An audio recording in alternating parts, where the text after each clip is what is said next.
Hey guys, tonight we're diving into one of history's most brutal realities, the life and almost certain death of soldiers in ancient China.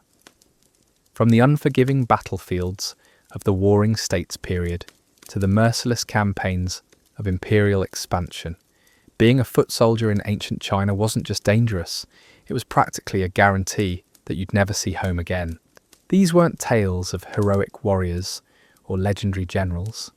These were the forgotten masses, the expendable men who died in numbers so staggering that entire dynasties built their power on mountains' corpses. So before of Anonymous, we march into this grim journey together. Take a moment to like the video and subscribe, but only if you're genuinely ready for what we're about to uncover. Let me know in the comments where you're watching from and what time it is for you. It's always fascinating to see who's brave enough to join us as we explore history's darkest corners. Now settle in, maybe dim the lights, and let's step warfare, where survival was soaked world of ancient Chinese into the blue, a luxury few could afford. When you think of ancient Chinese warfare, your mind might drift to images of disciplined formations, strategic brilliance, and the art of war. But for the average foot soldier, war was less about honour and strategy, and more about how do I survive the next 5 minutes without getting my head chopped off by a halberd. It wasn't a noble calling, it was a death sentence served with a side of brutal discipline, and the constant knowledge that your life was worth less than the bronze tip of a spear. Picture this, you're a peasant farmer, barely scraping by on a plot of land smaller than a modern parking space. Your hands are already cracked from working the fields, your back permanently bent from endless labour. Then one day, soldiers arrive in your village, not to protect you, but to conscript you. Congratulations, you've just been volunteered for military service. No choice, no escape, no second chances. The imperial war machine needs bodies, and yours just became property of the state. The recruitment process was about as gentle as a stampeding ox. Village officials would simply point at able-bodied men and announce their new career as cannon fodder. Age didn't matter much. Too young, you'd grow up fast or die trying. Too old, your experience would be useful right up until an enemy sword found your ribs. Family obligations, the empire's needs came first, last and always. Your wife, your children, your aging parents, they'd have to fend for themselves while you marched off to die for causes you'd never understand, in places you'd never heard of. Once conscripted, there was no backing out. Desertion was punishable by death. Not just for you, but often for your entire family. The message was crystal clear. Serve and probably die, or refuse and definitely die, taking everyone you loved with you. It was a choice between certain doom and probable doom, and most men chose the option that at least gave their families a chance to survive their absence. Training, if you could call it that, was designed to break you down and rebuild you into something that could hold a spear without running away immediately. New recruits were thrown into camps where drill sergeants, themselves survivors of previous campaigns, would spend their days turning farmers into fighters through a combination of brutal repetition, harsh punishment, and the occasional beating for good measure. You learned to march in formation, not because it looked impressive, but because scattered soldiers were dead soldiers. You learned to thrust with a spear, slash with a dowel sword, and most importantly, you learned to follow orders without thinking. Thinking got you killed. Hesitation got you killed. Individual heroics got you killed. The only thing that might, possibly maybe, keep you alive was becoming part of a machine, a killing unit that moved and struck as one. But even the best training couldn't prepare you for the reality of ancient Chinese combat. Weapons were crude, brutal, and designed for maximum carnage. Forget the elegant sword duels you see in movies. Real battles were chaotic bloodbaths where men hacked at each other with whatever sharp objects they could find. The primary weapon of the common foot soldier was the spear, a long wooden shaft tipped with bronze or iron, cheap to make and effective at keeping enemies at a distance, at least until they got inside your reach. Then you were probably dead. Secondary weapons included the dao, a a single-edged sword perfect for chopping through flesh and bone, and various axes, maces, and clubs. Armour was a luxury reserved for the wealthy and well-connected.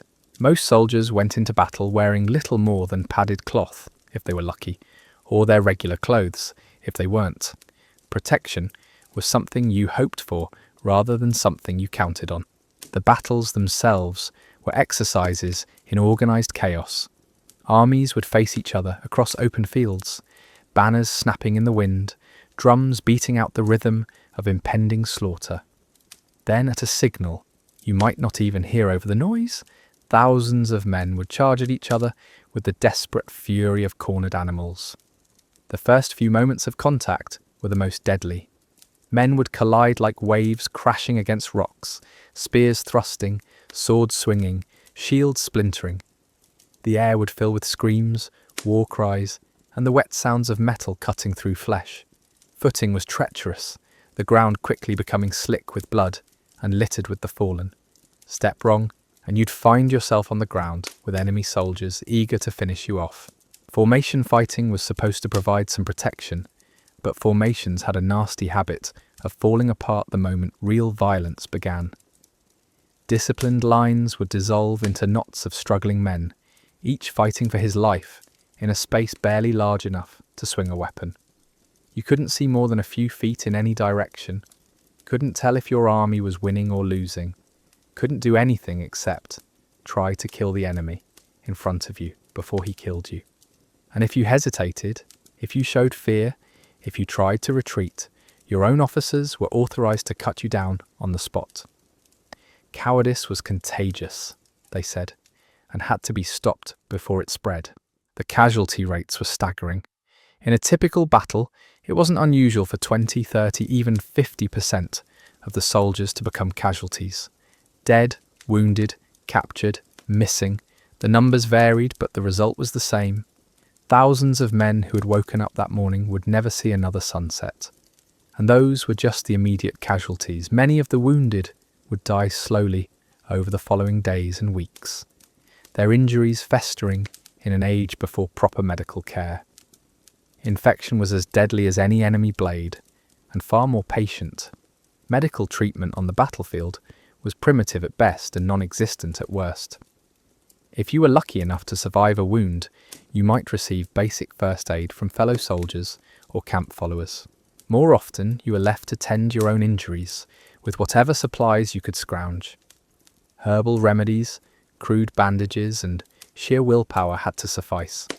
Many soldiers carried small pouches of herbs and basic medical supplies, not because the army provided them, but because they knew no one else would care for their wounds. Pain was something you endured, infection was something you fought with your immune system, and recovery was something you hoped for, while trying not to slow down the march. Even if you survived the battle itself, your troubles were far from over. Ancient Chinese armies lived off the land, which was a polite way of saying they stole everything they needed from the local population. Food, shelter, supplies, women. If an army needed it, they took it. And if the locals, that just resisted, well gave the soldiers something to do between battles. Foraging parties would sweep through the countryside like locusts, stripping villages bare and leaving starvation in their wake. As a soldier, you were both perpetrator and victim of this system. You took what you needed to survive, but you also went hungry when there was nothing left to take. Supply lines were fragile things in ancient China, dependent on weather, terrain, and the goodwill of local officials who might or might not support the current campaign. When supplies failed to arrive, armies would begin to starve. Soldiers would eat grass, tree bark, leather from their equipment, anything that might provide a few calories to keep them moving. Cannibalism, while officially forbidden, was not unknown during the worst sieges and campaigns. Men pushed to the edge of starvation would make choices that would haunt them for the rest of their likely short lives. Disease was another constant companion. Armies were breeding grounds for every illness known to ancient medicine, and quite a few that weren't. Dysentery, typhus, plague, mysterious fevers that could kill a man in days, all flourished in the crowded, unsanitary conditions of military camps. Soldiers would wake up healthy and be dead by nightfall, their bodies added to the growing pile of casualties that had nothing to do with enemy action. Sometimes, disease killed more soldiers than combat did, turning mighty armies into collections of sick, dying men barely able to hold their weapons. The psychological toll was perhaps the heaviest burden of all. Modern soldiers suffer from what we now recognize as post-traumatic stress disorder, but ancient Chinese soldiers had no name for the nightmares, the shaking hands, the inability to sleep without seeing the faces of men they'd killed. They were expected to simply endure, to push down their trauma and keep fighting until they died or the war ended. Many turned to alcohol, opium, or other substances to numb the pain, creating new problems while failing to solve the old ones. Others simply broke, becoming hollow-eyed shells of men who went through the motions of living without ever truly being alive again. The command structure offered little comfort to the average soldier. Officers, typically drawn from the nobility or wealthy merchant classes, viewed common soldiers as expendable resources to be used up in pursuit of victory. A general who lost 1,000 peasant soldiers was considered unfortunate. A general who lost 100 cavalry or a dozen officers was considered incompetent. The mathematics of ancient warfare were brutal in their simplicity. Infantry were cheap, easily replaced, and therefore acceptable losses. Your life, your hopes, your family back home, none of that mattered when measured against strategic objectives and imperial ambitions. Promotion from the ranks was theoretically possible, but practically rare. Most soldiers who distinguished themselves in battle found their reward was being placed in even more dangerous positions, given harder missions, expected to perform miracles with inadequate resources. The few who managed to survive long enough to gain real authority often became the same callous officers who had once sent them into hopeless situations. It was a system that created and perpetuated brutality, where compassion was weakness and human life was currency to be spent in pursuit of victory. The winters were perhaps the cruelest seasons for Chinese soldiers, when campaigns didn't pause for weather and armies continued their relentless marches through frozen landscapes. Unlike medieval European warfare, which often ground to a halt during harsh weather, Chinese military doctrine demanded year-round readiness. Soldiers wrapped in threadbare clothing trudged through snow that reached their knees, their breath forming clouds in the bitter air, their fingers too numb to properly grip their weapons. Frostbite claimed toes and fingers with ruthless efficiency, leaving men crippled even if they survived their battles. The cold wasn't just uncomfortable, it was strategically weaponized. Generals would deliberately time campaigns to coincide with brutal weather, knowing that enemy forces would be weakened by the elements. But this calculation applied to their own men as well. A commander might sacrifice hundreds of soldiers to frostbite and exposure if it meant gaining a tactical advantage over an enemy force suffering similar losses. The logic was grimly mathematical. If your army lost 30% to cold, but the enemy lost 40%, you had won a victory worth celebrating. Shelter during winter campaigns was a luxury most soldiers never experienced. They slept in the open, huddled together for warmth like animals, their bodies pressed against each other in desperate attempts to share whatever heat they could generate.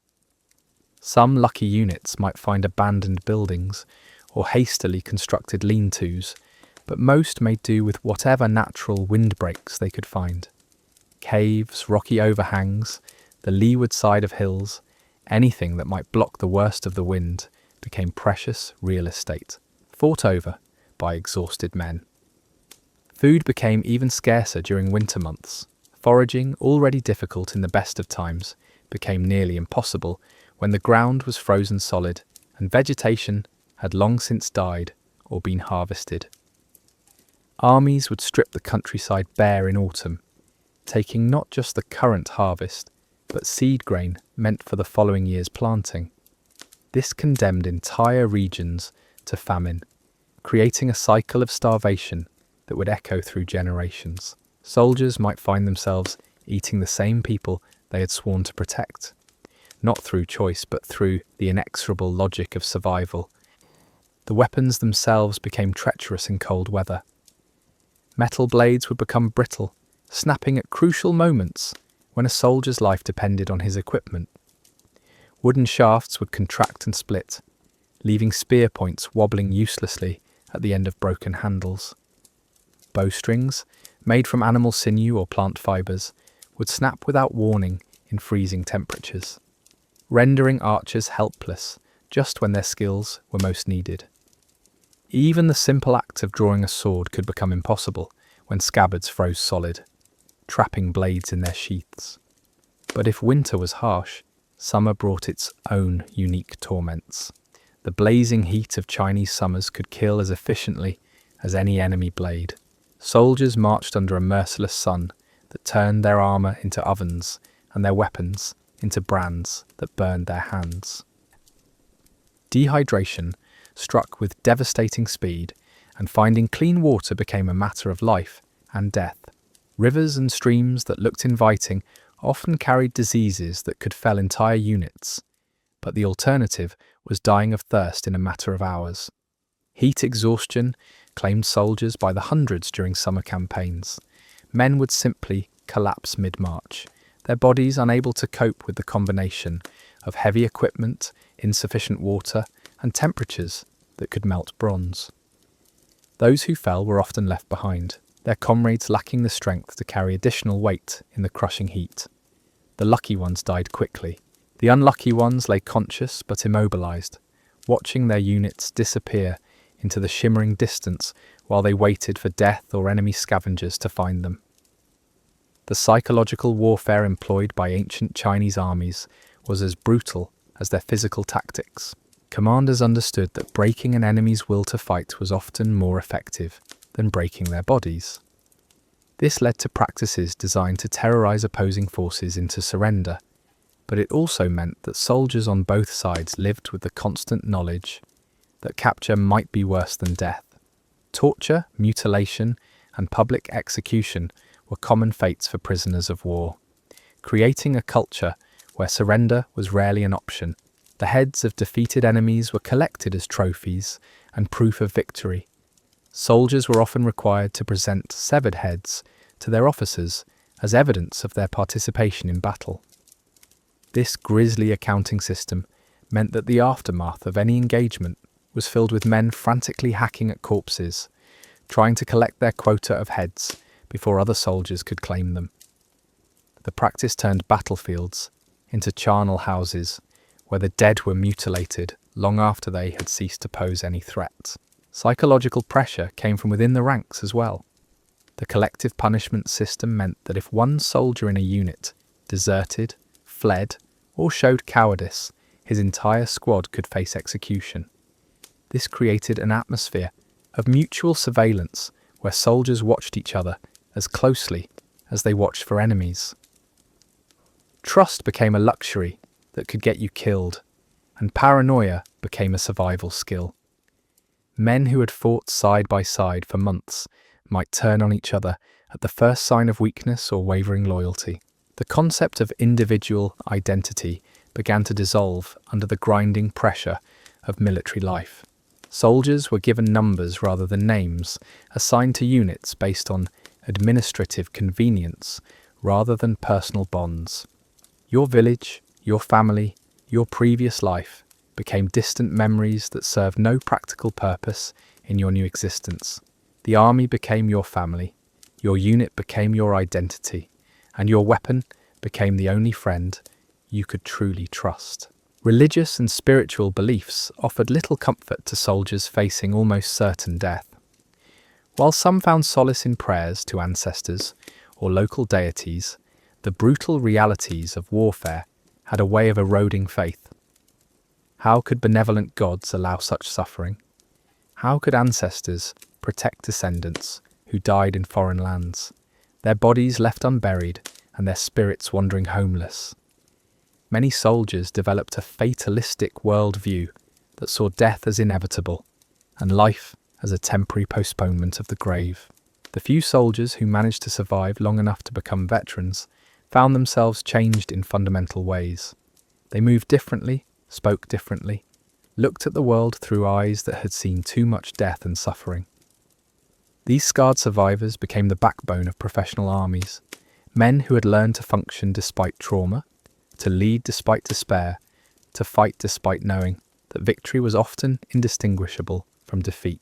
Veterans developed their own culture within the military hierarchy, a brotherhood forged in blood and maintained through shared understanding of horrors that civilians could never comprehend. They had their own songs, their own rituals, their own ways of marking time and maintaining sanity in an insane world. But even among veterans, the mortality rate remained staggering. Experience might teach you how to avoid some dangers, but it couldn't protect you from arrows, disease, or the simple mathematical reality that no one's luck lasted forever. The economic incentives for survival were virtually non-existent. Soldiers received minimal pay, often in the form of rice or other basic supplies rather than actual currency. Death benefits for families were rare, and usually insufficient to support a widow and children for more than a few months. This meant that soldiers fought not for financial reward, but simply to avoid the immediate consequences of refusing to fight.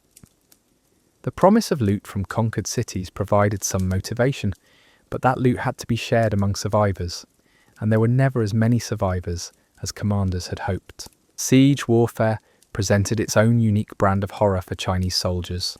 Attacking a fortified city meant scaling walls under a rain of arrows, boiling oil, and massive stones dropped from the battlements above. Defenders would pour molten metal through murder holes, creating streams of liquid death that could melt through armor and flesh with equal ease. The lucky attackers died quickly, from arrows or spears. The unlucky ones were captured alive and tortured publicly on the walls, their screams serving as psychological warfare against their comrades still fighting below. But defending a siege could be even worse than attacking one. Surrounded armies faced starvation, disease, and the slow psychological pressure of knowing that relief might never come. Food supplies would dwindle until soldiers were eating rats, grass, and eventually each other. Water sources would be poisoned or cut off entirely, leaving defenders to ration increasingly foul liquid until men fought over drops of moisture condensed from their own breath.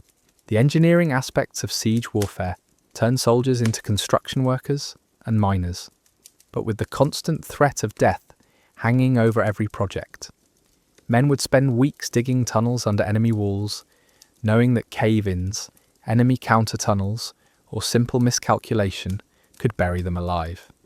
Others would construct massive siege engines, working under enemy fire while assembling catapults and battering rams that might be destroyed before they could be used effectively. When cities finally fell, the aftermath was often worse than the siege itself. Soldiers who had endured months of hardship and terror were unleashed upon civilian populations with predictable results. Rape, murder, and looting became rewards for survival, creating cycles of violence that would echo through generations. The sack of a city was simultaneously the end of one horror and the beginning of another, as victorious soldiers celebrated their survival by visiting unspeakable brutalities upon the defeated. The aftermath of conquest brought its own twisted logic to the lives of surviving soldiers. Victory, when it came, was rarely the glorious triumph that poets sang about in comfortable courts far from the battlefield. Instead, it was an exhausted stumble through the wreckage of what had once been someone's home, someone's life, someone's world. Soldiers who had spent months eating tree bark and sleeping in mud suddenly found themselves surrounded by the spoils of war. But even abundance carried its own curses. Looting wasn't the organised distribution of wealth that commanders promised during recruitment speeches. It was a frenzied scramble where men who had fought together for survival suddenly turned into competitors, each desperate to claim whatever valuables they could find before their comrades got there first. Friendships forged in the crucible of battle dissolved over arguments about who had the right to a silver bracelet or a bolt of silk. Men who had saved each other's lives would come to blows over a handful of coins, their desperation making them forget that they might need each other again tomorrow. The spoils themselves were often worthless to soldiers, who had no way to carry them or convert them into anything useful. What good was a jade ornament to a man whose boots had holes and whose stomach hadn't seen a proper meal in weeks? Yet soldiers would fight viciously over these trinkets, driven by some primitive instinct that equated possession with survival. Many would load themselves down with plunder so heavy that they could barely march, only to abandon it piece by piece as the campaign continued and the weight became unbearable. But the real treasure wasn't gold or silver. It was food, clean water, and shelter that didn't leak when it rained. A conquered city's granaries were worth more than all its temples combined, at least to men who'd been eating boiled leather for weeks. Wells and cisterns became sites of reverence, places where soldiers would kneel and drink until they made themselves sick, their bodies unable to process the sudden abundance after months of deprivation. The psychological impact of victory was complex and often devastating. Soldiers who had prepared themselves mentally for death suddenly found themselves alive, but alive in a world that no longer made sense. The constant tension that had kept them alert and functional would drain away, leaving behind an emptiness that was somehow worse than fear. Many veterans describe this feeling as being hollowed out, as if some essential part of themselves had died on the battlefield, even though their bodies continued to function. Sleep became elusive after victories, not because of danger, but because of silence. Men who had grown accustomed to falling asleep to the sounds of sentries calling passwords and weapons being sharpened would lie awake in conquered cities, disturbed by the absence of familiar noises. The quiet felt wrong, threatening in ways that battle sounds never had. Some soldiers would volunteer for guard duty just to have something to focus on, some structure to their nights that resembled the rhythm of active campaigns. The transition from combat to occupation duty brought its own set of horrors. Soldiers who had been trained to kill efficiently found themselves tasked with governing civilian populations, a job for which they had no training and often no inclination. The same men who had shown incredible courage under enemy fire would crumble when faced with administrative responsibilities or the need to make decisions about taxation, trade disputes, or civil engineering projects. Garrison duty in conquered territories was simultaneously boring and terrifying. The enemy was no longer a clearly defined force on the other side of a battlefield. Instead, it was potentially every civilian, every merchant, every child who might be carrying a concealed weapon or gathering intelligence for resistance movements. Soldiers had to remain constantly alert while performing mundane tasks, never knowing if the old woman selling vegetables in the market was actually a spy, or if the friendly blacksmith was secretly forging weapons for rebels. The isolation of garrison life ate away at soldiers' sanity as effectively as combat stress had. Cut off from their homeland by hundreds or thousands of miles, surrounded by populations that spoke different languages and followed different customs, soldiers found themselves adrift in alien worlds, where nothing was familiar or comfortable. Letters from home, when they arrived at all, often brought news that was months old and described a world that seemed increasingly unreal. Language barriers created constant friction between occupying forces and local populations. Soldiers who couldn't communicate basic needs or commands would resort to violence out of frustration, creating cycles of resentment and resistance that made their jobs even more difficult. Simple misunderstandings could escalate into deadly confrontations, with soldiers killing civilians over perceived insults or threats that existed only in their own paranoid imaginations. The moral weight of occupation began to crush even the most hardened veterans. It was one thing to kill enemy soldiers in the heat of battle, but quite another to execute civilians for crimes they might not have committed or to enforce laws they didn't understand. Many soldiers found themselves becoming the very monsters they had once fought against, their sense of right and wrong eroded by the impossible demands of maintaining control over hostile populations. Disease continued to ravage occupying armies with relentless efficiency. Foreign illnesses that local populations had developed a resistance to would sweep through units of soldiers, killing men who had survived countless battles. Tropical diseases, mountain fevers, desert ailments, each new region brought its own medical challenges that military physicians had no idea how to treat. Soldiers would watch their comrades waste away from mysterious illnesses, knowing that they might be next and that there was nothing anyone could do to help. The medical knowledge of ancient China, advanced as it was for its time, proved woefully inadequate for treating the variety of injuries and illnesses that soldiers encountered. Field surgeons, usually men who had learned their craft through trial and error rather than formal training, would attempt to treat everything from infected wounds to broken bones, with the same limited arsenal of herbs, crude instruments, and desperate improvisation. Many soldiers died not from their initial injuries, but from the treatments meant to save them. Pain management was virtually non-existent for common soldiers. While officers might have access to opium or other numbing substances, regular infantry had to endure agony with nothing more than alcohol, if they were lucky, or sheer willpower if they weren't. Men would bite through leather straps during amputations, their screams echoing through medical tents that resembled torture chambers more than healing spaces. The psychological toll of watching comrades die slowly from wounds or disease was often worse than losing them quickly in battle. Soldiers would sit vigil with dying friends, helpless to ease their suffering or speed their passage into death. These prolonged goodbyes created trauma that would haunt survivors for the rest of their lives, if they were fortunate enough to have lives that extended beyond their military service. Sanitation in military camps was a constant battle against human waste, rotting food, and the accumulated filth of thousands of men living in close quarters. Latrines would overflow during rainy seasons, creating breeding grounds for disease that would spread through entire armies. Water sources would become contaminated, forcing soldiers to choose between dehydration and illness. The stench of unwashed bodies, infected wounds, and decomposing waste became so pervasive that soldiers would lose their sense of smell entirely. Personal hygiene became impossible to maintain during extended campaigns. Soldiers might go months without bathing, their clothing rotting off their bodies, their skin developing rashes and infections from constant exposure to dirt and sweat.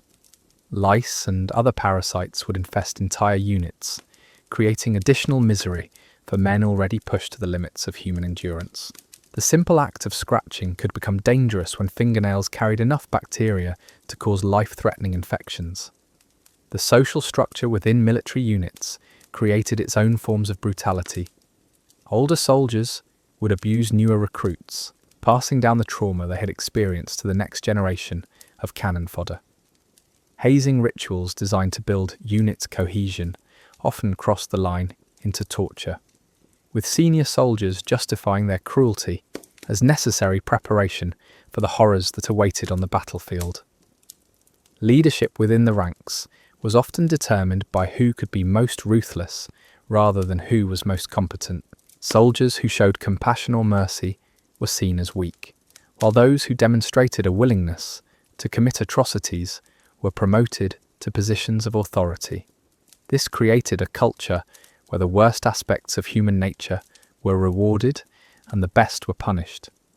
The concept of honor that permeated Chinese military culture was twisted into something unrecognizable by the realities of warfare. Honor meant following orders regardless of their moral implications. Honor meant dying rather than retreating, even when retreat might save the lives of your comrades. Honor meant accepting punishment for failures that were beyond your control and celebrating victories that came at the cost of your humanity. Religious ceremonies and rituals became hollow performances rather than sources of genuine comfort. Soldiers would go through the motions of honoring ancestors or appeasing gods, but their faith had been shattered by the random brutality of warfare. How could divine beings be just when good men died horribly, while cowards and murderers survived? The traditional beliefs that had sustained Chinese civilization for centuries proved inadequate to explain or justify the industrial-scale slaughter of ancient warfare. The few soldiers who managed to complete their terms of service and return home found themselves strangers in their own villages. The men who had left as young farmers or craftsmen came back as damaged goods, their minds filled with memories that civilians couldn't understand and didn't want to hear about. Families would celebrate their return, but the celebration felt hollow to men who had seen too much death to feel joy about their own survival. Reintegration into civilian life was a cruel joke played on men who had been forged into instruments of war.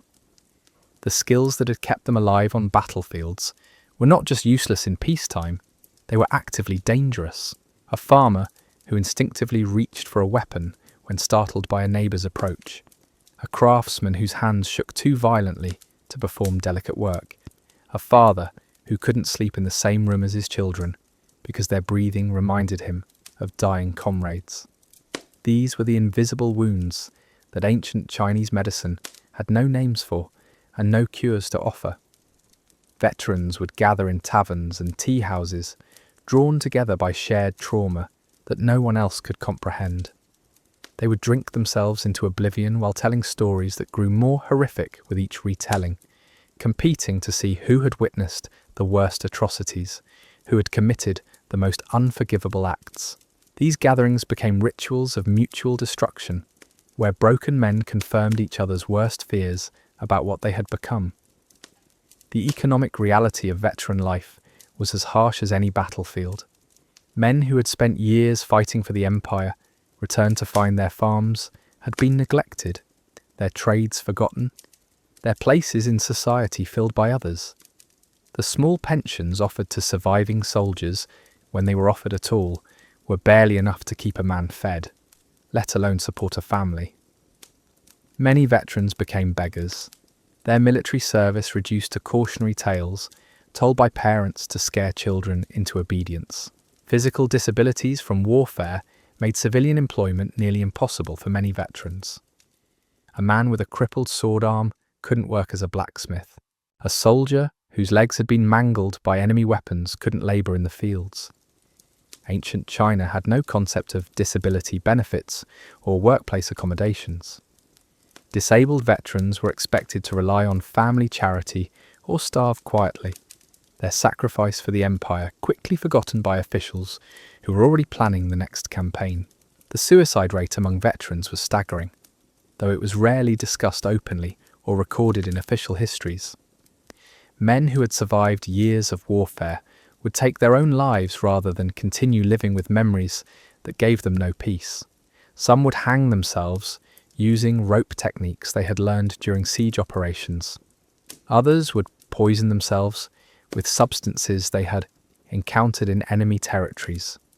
The methods were as varied as the campaigns they had survived, but the result was always the same. Marriage and family life became additional battlegrounds for returning soldiers. Wives who had waited faithfully for their husband's return found themselves living with strangers who bore their loved ones' faces but had been hollowed out and filled with violence. Children would cower from fathers who could not control their rage, who saw enemies in shadows and threats in innocent gestures. Divorce was rare in ancient Chinese society, but abandonment was common, as families simply dissolved under the pressure of trying to live with men who could never truly come home. The cycle of violence perpetuated itself through generations. Veterans who had been brutalized by their superiors would brutalize their own children, passing down patterns of abuse that had been branded into their souls by military service. Sons who grew up in households ruled by traumatized veterans often became soldiers themselves, seeking escape from domestic horror only to find themselves trapped in military horror instead. Some veterans found purpose in training the next generation of soldiers, passing on their hard-won knowledge of survival to young men who would inevitably face the same nightmarish experiences. These instructors were simultaneously saviors and destroyers, teaching skills that might keep soldiers alive while preparing them for trauma that would damage them forever. The irony was not lost on the more thoughtful veterans, who understood that they were perpetuating the very system that had destroyed them. The geographic scale of Chinese military campaigns meant that many soldiers died thousands of miles from home, their bodies left unburied in foreign soil. This created a spiritual crisis for families who could never properly honour their dead. According to traditional Chinese beliefs, unburied ancestors became hungry ghosts, wandering spirits who could never find peace. The families of missing soldiers lived in constant fear that their loved ones were suffering in the afterlife, adding spiritual anguish to their earthly grief. Battlefield burial practices were necessarily crude and hasty. Mass graves were the norm rather than the exception, with hundreds of bodies dumped into pits and covered with whatever dirt could be scraped together. Personal effects were stripped from corpses before burial, not out of respect but out of practical necessity. Identification was impossible, meaning that families would never know exactly where their sons, fathers and brothers had been laid to rest. The psychological impact of mass burial duty fell heavily on surviving soldiers, who were often tasked with disposing of their comrades' remains. Men would spend days dragging corpses across battlefields, sorting bodies by whether they were worth burying individually or could be thrown into common graves. The work was physically exhausting and mentally devastating, but it had to be done quickly before disease could spread from the decomposing dead. Scavenging from battlefields became both a necessity and a horror for surviving soldiers. Equipment was too valuable to leave with the dead, so men would strip armour, weapons, and supplies from corpses that might have been their friends just hours before. This practical cannibalism of the dead created additional psychological trauma, as soldiers were forced to desecrate the bodies of men they had fought alongside and cared about. The logistics of ancient Chinese warfare were nightmarish exercises in human suffering disguised as military efficiency. Supply trains stretched for miles across hostile territory, vulnerable to attack, weather, and the simple physics of moving massive amounts of equipment across difficult terrain. When supply lines broke down, as they frequently did, entire armies would begin to starve, and starving armies became desperate, dangerous things that would turn on anyone within reach. Foraging expeditions were thinly disguised raids on civilian populations, justified by military necessity, but devastating in their impact on local communities. Soldiers would sweep through villages like locusts, taking everything edible and leaving behind empty granaries and starving families. The distinction between foraging and pillaging was largely academic to the people being robbed, but it allowed military commanders to maintain the fiction that their armies were disciplined forces rather than organised brigands. The seasonal nature of Chinese agriculture meant that armies had to time their campaigns carefully to avoid starvation. Spring plantings and autumn harvests created windows of opportunity when food could be requisitioned from farmers. But these same seasons were often the worst for military operations due to weather conditions. Commanders faced impossible choices between tactical advantage and logistical necessity, decisions that invariably resulted in soldiers paying the price for their superiors' miscalculations. Water sources became strategic objectives, as important as any fortress or city. Control of rivers, wells, and springs could determine the outcome of entire campaigns, leading to desperate battles fought over resources that civilians took for granted. Soldiers would die defending muddy streams that wouldn't qualify as drinking water by modern standards, but which represented life itself to men who had been marching through deserts or siege lines. The technological limitations of ancient Chinese warfare meant that communication between different parts of an army was primitive at best and non-existent at worst. Messengers on horseback were the primary means of coordination, but they could be intercepted, killed, or simply lost in the chaos of battle. This lack of communication meant that soldiers often fought and died without knowing whether their sacrifices served any strategic purpose or whether their commanders even knew they were under attack. Signal systems using drums, horns, flags, and smoke were attempts to coordinate large-scale military operations, But these methods were easily disrupted by weather, terrain, or enemy action.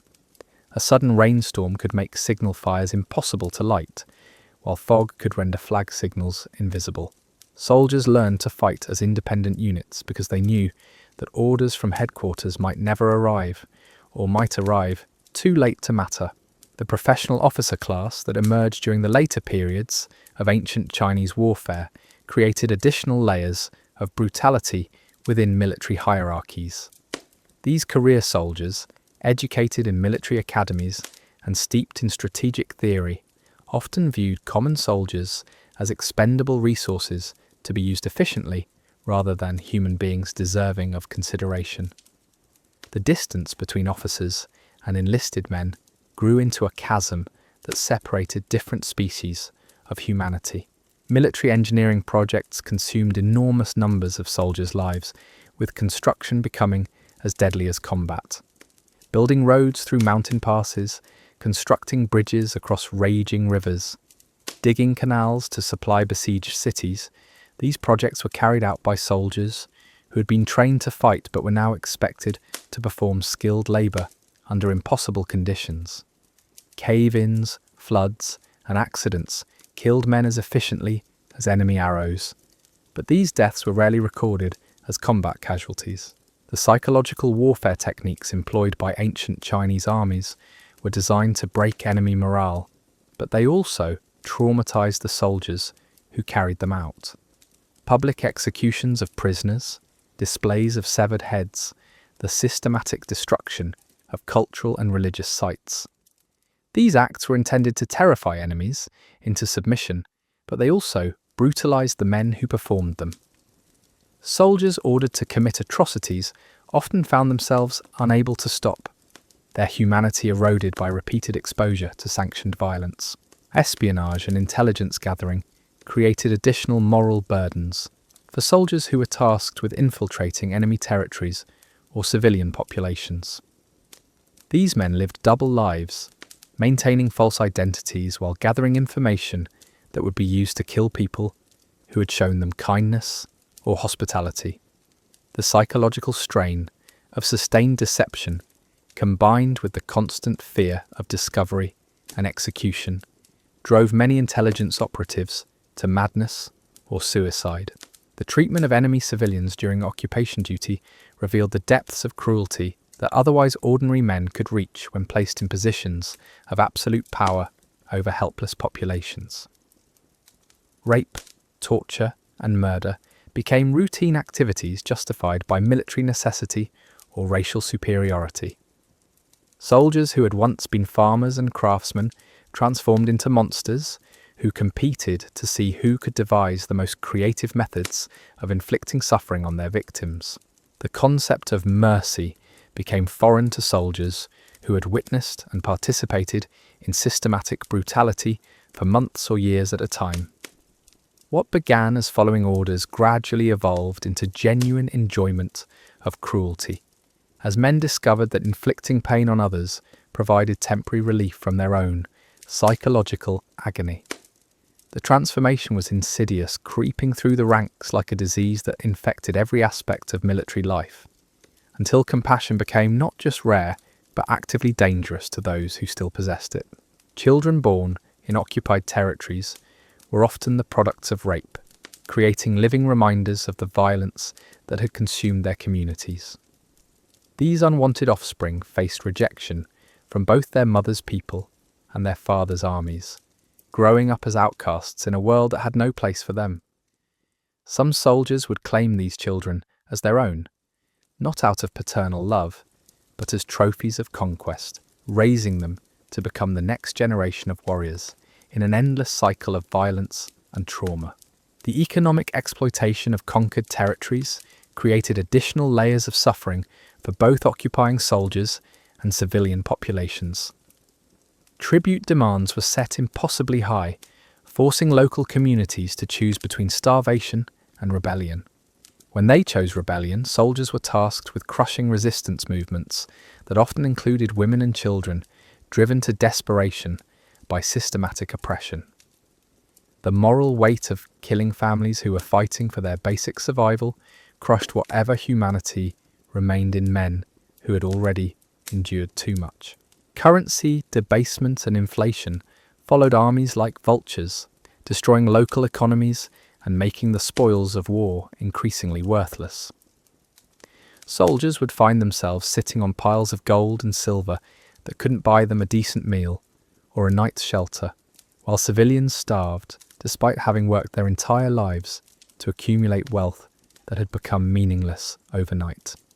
The economic warfare was as devastating as the physical battles, creating poverty that would persist for generations after the armies had moved on. The administrative burden of occupation fell heavily on soldiers who had no training in governance or law. They were expected to collect taxes, resolve disputes, maintain infrastructure, and enforce regulations in territories where they didn't speak the language or understand local customs. Their failures in these civilian roles created resentment and resistance that made their military duties even more dangerous and morally compromising.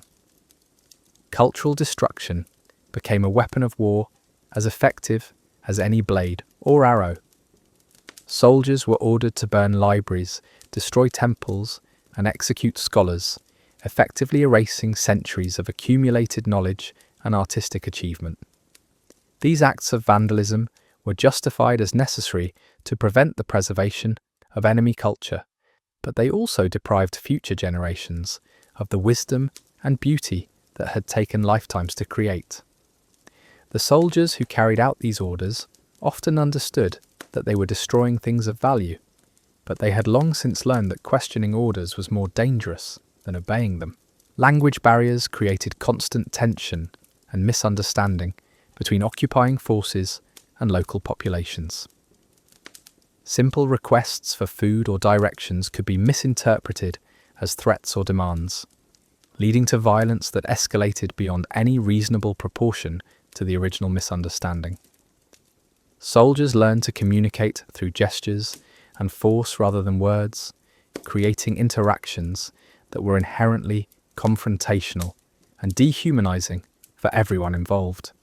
The religious and spiritual practices of occupied territories often became targets for systematic suppression, as military commanders recognized that shared beliefs could unite resistance movements.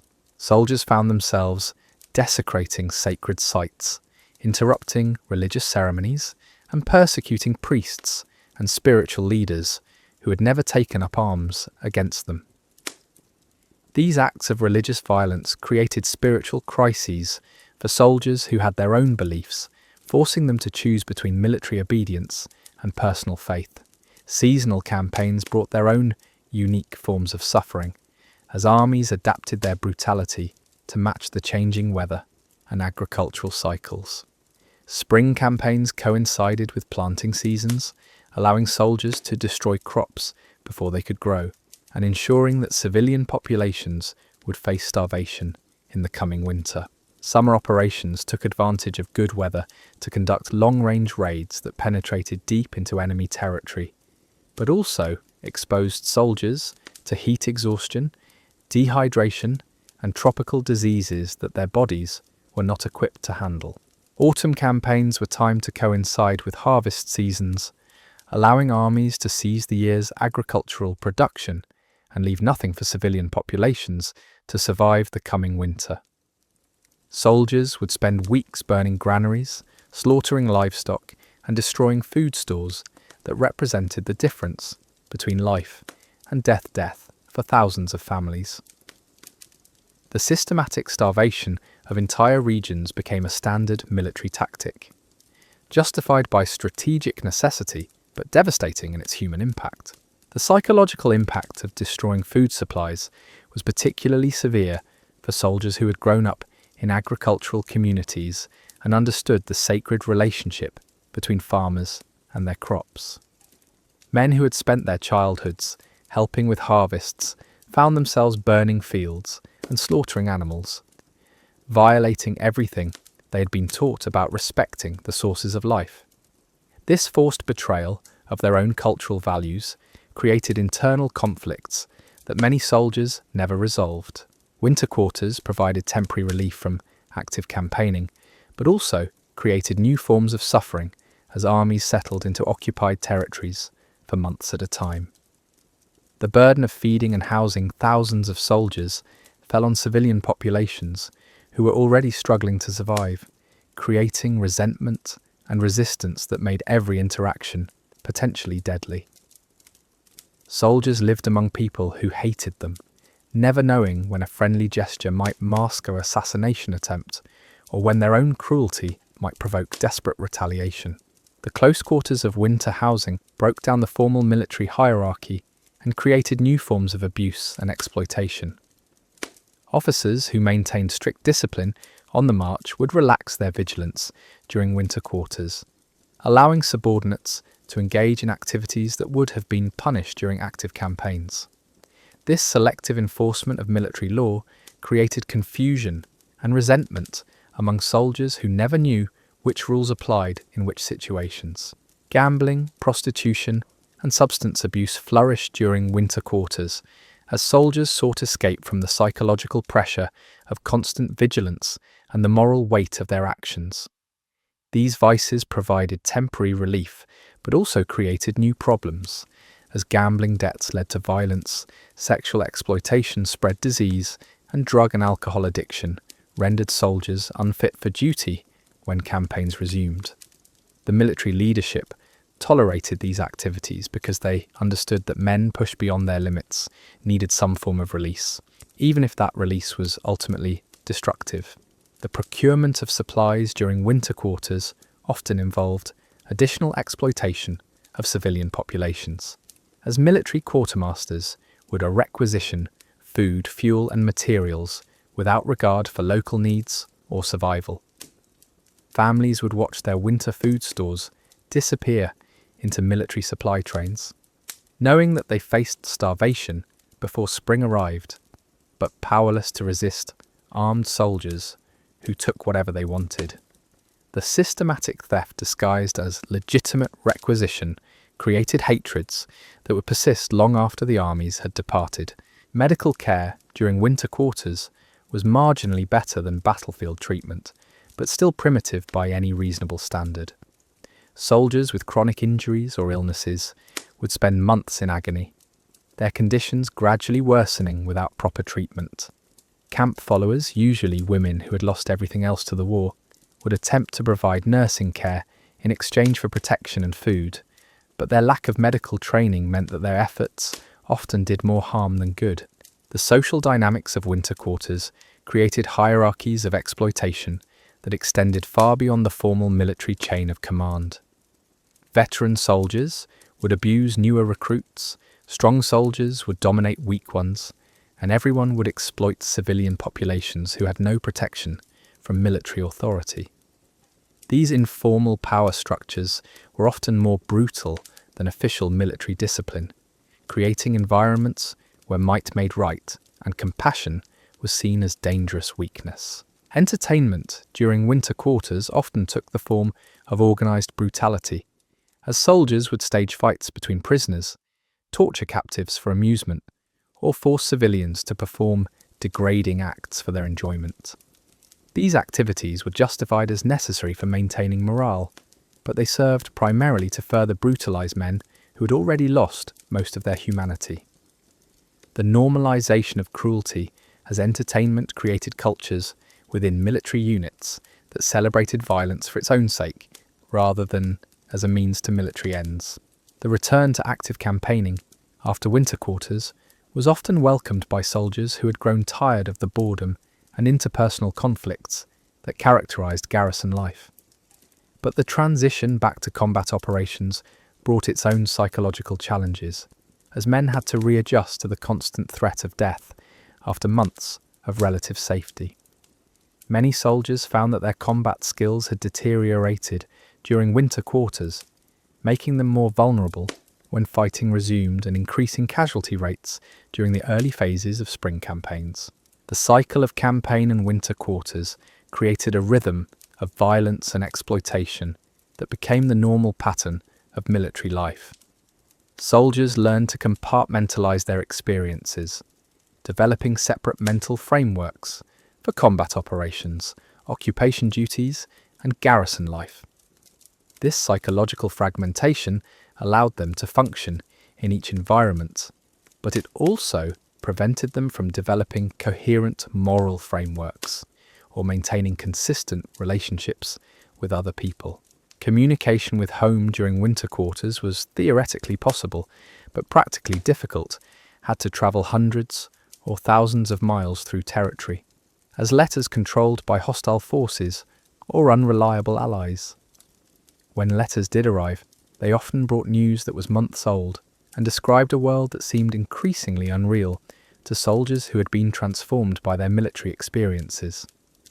The disconnect between civilian life and military reality made it difficult for soldiers to maintain emotional connections to their previous identities or future plans.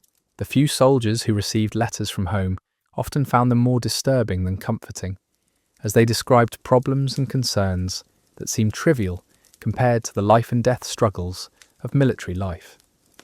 A wife's complaint about a leaking roof or a child's difficulty in school would seem absurd to a man who had spent the day disposing of plague victims or torturing prisoners for information. This growing disconnect between military and civilian experiences made successful reintegration increasingly unlikely for soldiers who survived their service. The administrative record-keeping of ancient Chinese armies was surprisingly detailed in some areas and completely absent in others. Casualty reports would meticulously track the loss of weapons and equipment while completely ignoring the human cost of military operations. A missing spear would be investigated thoroughly, while the death of the soldier who had carried it would pass without comment.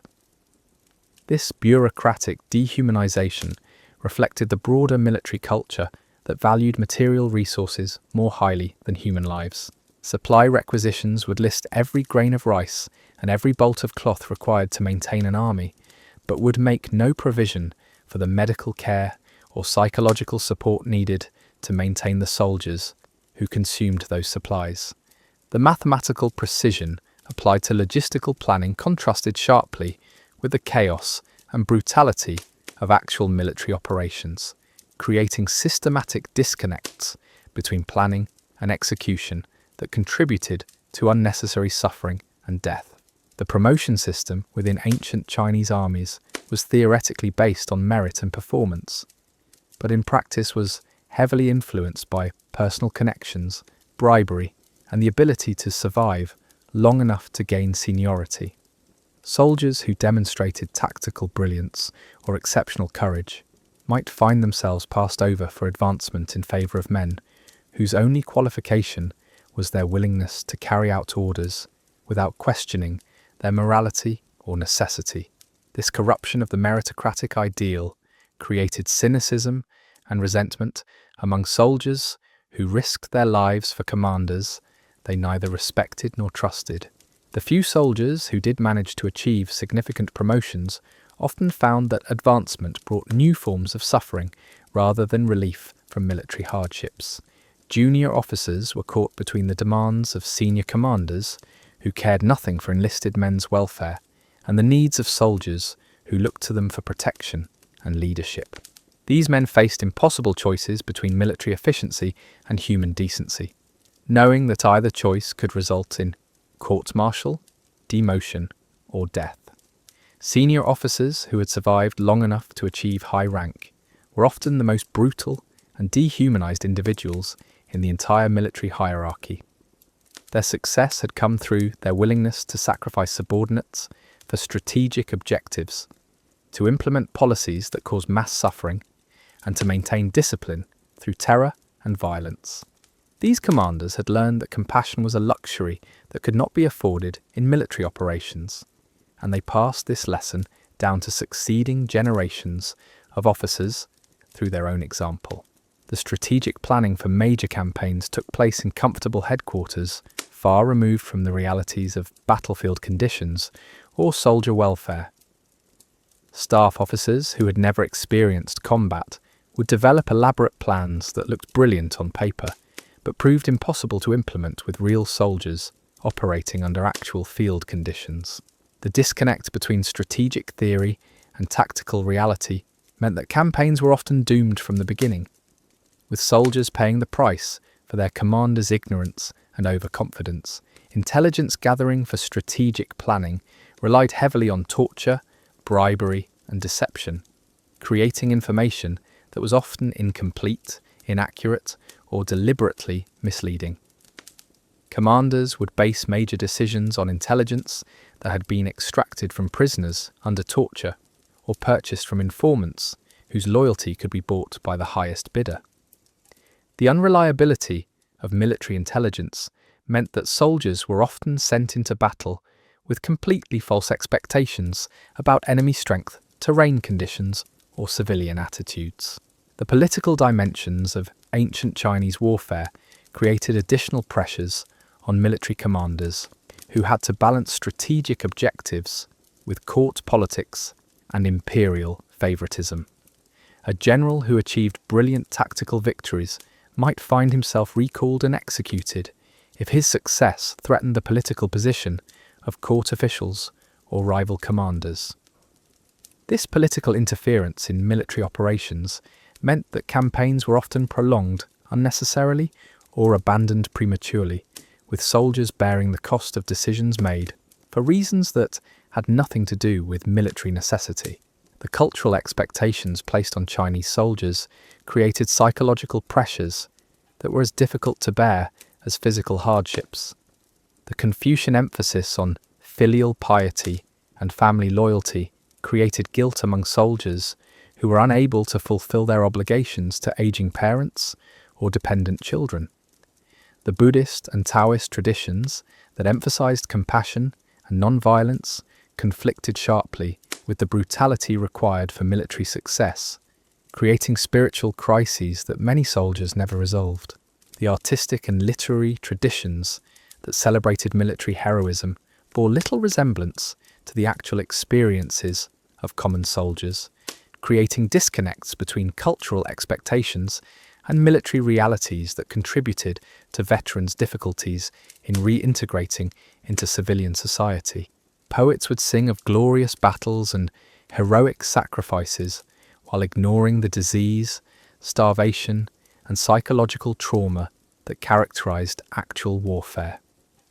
These romanticized versions of military life made it difficult for civilians to understand or support veterans who had experienced the true horror of ancient Chinese warfare. The economic impact of military campaigns extended far beyond the direct costs of weapons, supplies, and soldier pay. Entire regions would be depopulated by conscription, their agricultural production disrupted for years after armies had passed through. The indirect costs of warfare, in terms of lost productivity, destroyed infrastructure, and traumatized populations, far exceeded the direct military expenditures, but were rarely calculated or considered in strategic planning. The environmental destruction caused by ancient Chinese armies was staggering in its scope and long-lasting in its effects. Forests would be clear-cut to provide timber for siege engines and fortifications, leaving hillsides bare and vulnerable to erosion. Rivers would be diverted for military purposes, disrupting agricultural systems and causing floods or droughts that persisted for decades. The environmental legacy of ancient warfare continued to affect Chinese civilization long after the specific conflicts that had caused the damage were forgotten. The technological innovations driven by military necessity often had beneficial applications in civilian life, but the human cost of developing and implementing these technologies was rarely acknowledged or remembered.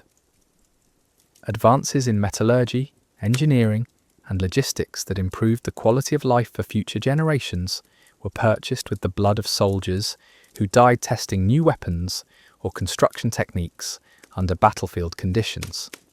The psychological techniques developed for maintaining military discipline and morale were also applied to civilian populations, creating cultures of surveillance and control that extended far beyond military contexts.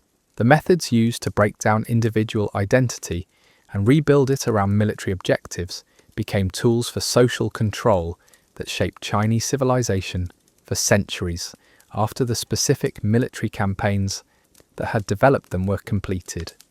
The networks of supply, communication, and administration created to support military operations became the foundation for civilian government and commerce, but they retained the authoritarian and exploitative characteristics of their military origins.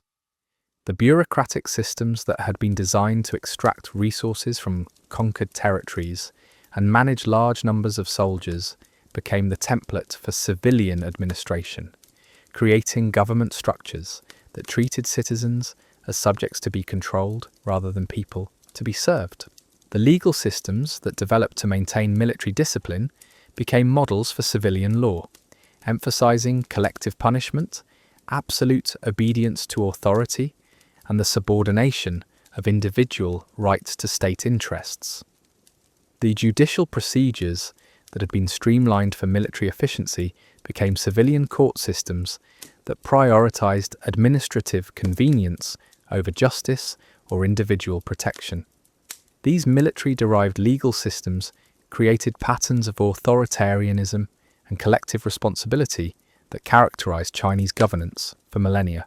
The social hierarchies that had been necessary for military organization became embedded in civilian society, creating class systems that were justified by military necessity, but persisted long after their original purpose had disappeared. The distinction between officers and enlisted men became the foundation for social stratification that determined access to education, employment, and political participation for generations of Chinese citizens who had never served in the military.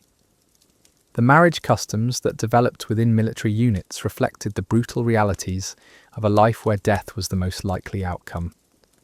Soldiers would form partnerships with camp followers, women who had lost everything to the war and attached themselves to military units for survival. These relationships were rarely based on love or mutual affection, but rather on the practical exchange of services. Women would cook, mend clothing, and provide sexual services in exchange for protection and a share of whatever food the soldiers could obtain. These military marriages were temporary by necessity and design. Both parties understood that the relationship would likely end with the man's death in battle or the woman's death from disease, violence, or starvation. Children born from these unions faced particularly grim prospects, as they belonged fully to neither the military nor civilian worlds.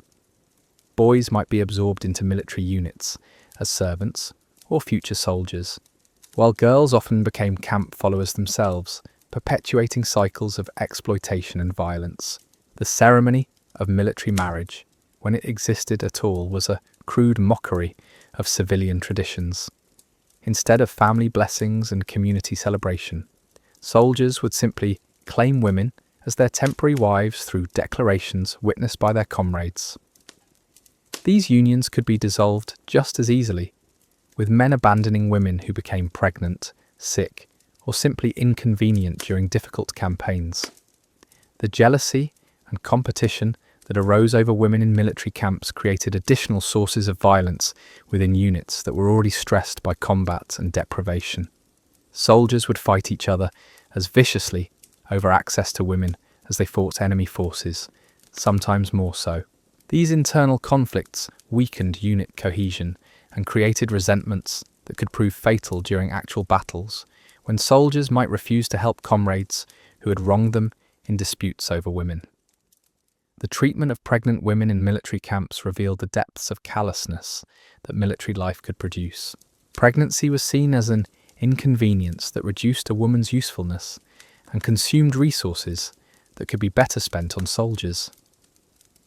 Pregnant women were often abandoned during difficult marches or dangerous situations, left to give birth alone and die in the wilderness.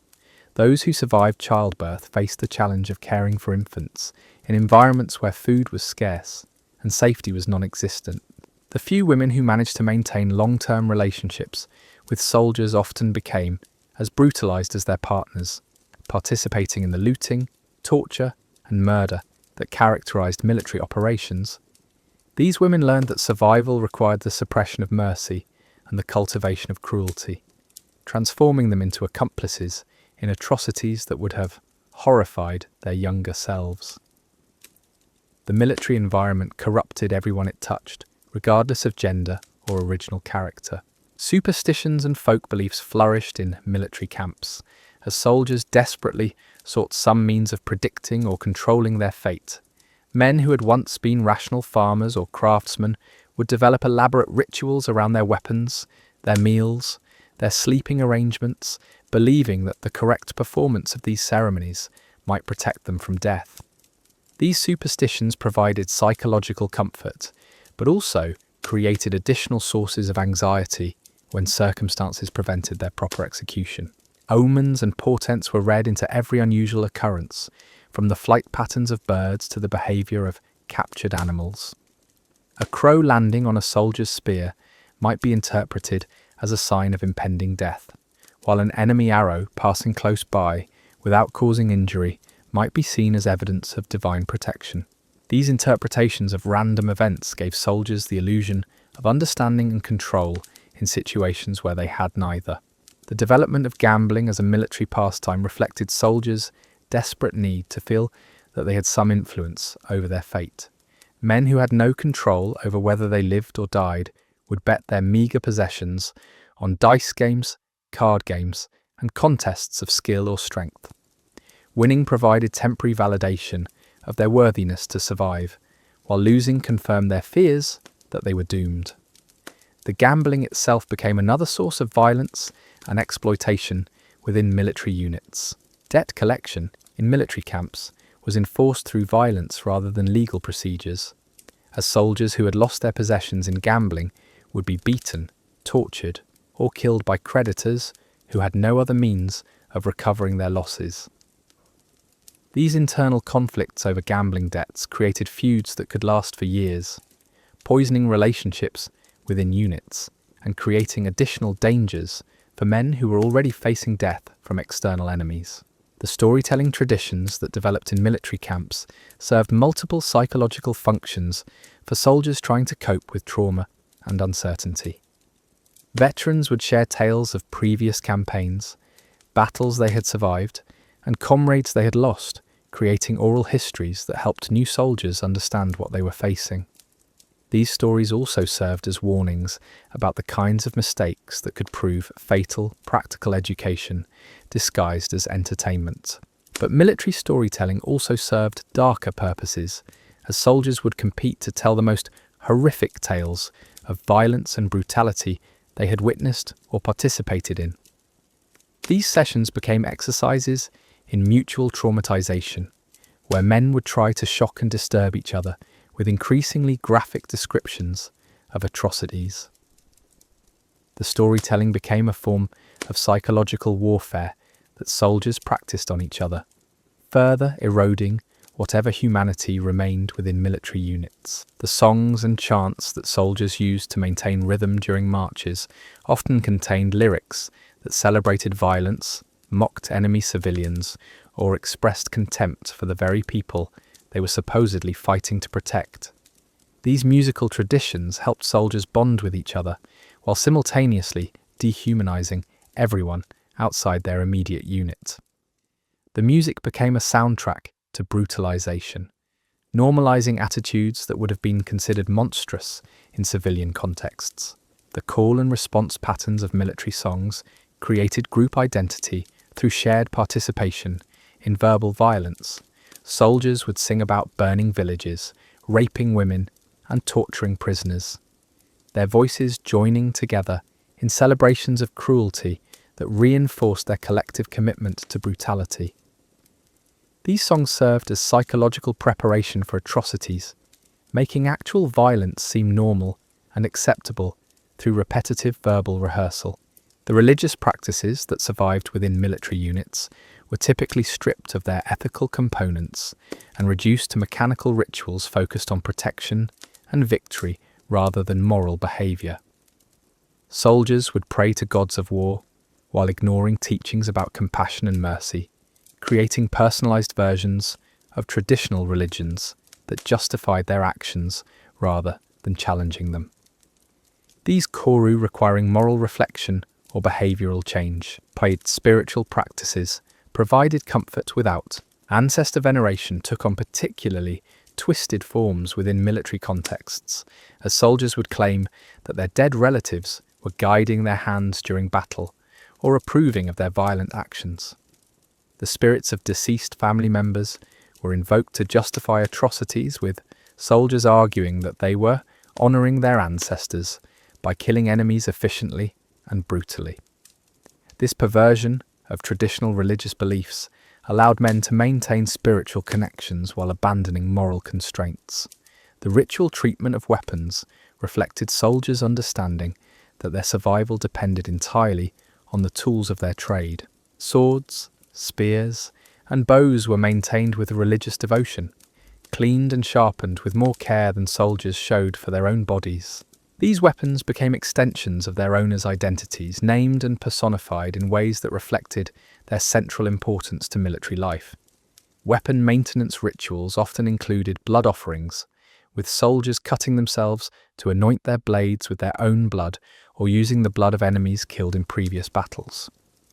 These practices were intended to create spiritual bonds between warriors and their weapons, ensuring that the tools would serve faithfully in future conflicts. The ritualization of violence extended even to the care and feeding of the instruments used to inflict it. The informal hierarchies that developed within military units were based on demonstrated ability to inflict violence rather than traditional markers of social status or moral character. Soldiers who could kill efficiently and without hesitation rose in the estimation of their comrades, while those who showed mercy or reluctance to participate in atrocities were marginalized and eventually eliminated. The military environment rewarded psychopathic behavior while punishing normal human empathy. These violence-based hierarchies created leadership structures that were completely inverted from civilian social organization. Men who would have been outcasts or criminals in peaceful communities became role models and decision-makers within military units, their expertise in brutality making them valuable assets despite their moral deficiencies. The military system actively promoted the worst aspects of human nature while suppressing the best.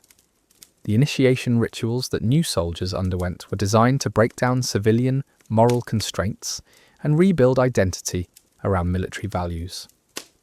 These ceremonies typically involved forced participation in acts of violence or cruelty that would have been unthinkable to the recruits' former selves. Once a soldier had participated in torture, murder, or rape, he could no longer conceive of himself as a good person worthy of civilian life. The psychological purpose of these initiation rituals was to create irreversible moral corruption that would bind soldiers to military life and prevent them from seeking alternatives. Men who had committed atrocities under military orders could not easily return to civilian communities where their actions would be condemned, creating practical incentives to remain within military structures where their behaviour was normalised and rewarded. The concept of honour within military culture was redefined to mean loyalty to comrades and obedience to superiors, rather than adherence to universal moral principles. Soldiers who refused to participate in massacres or who showed mercy to enemy civilians were branded as dishonourable cowards, while those who committed the most heinous acts were celebrated as exemplars of military virtue. This inversion of traditional honour concepts allowed military units to maintain group cohesion while engaging in systematic brutality.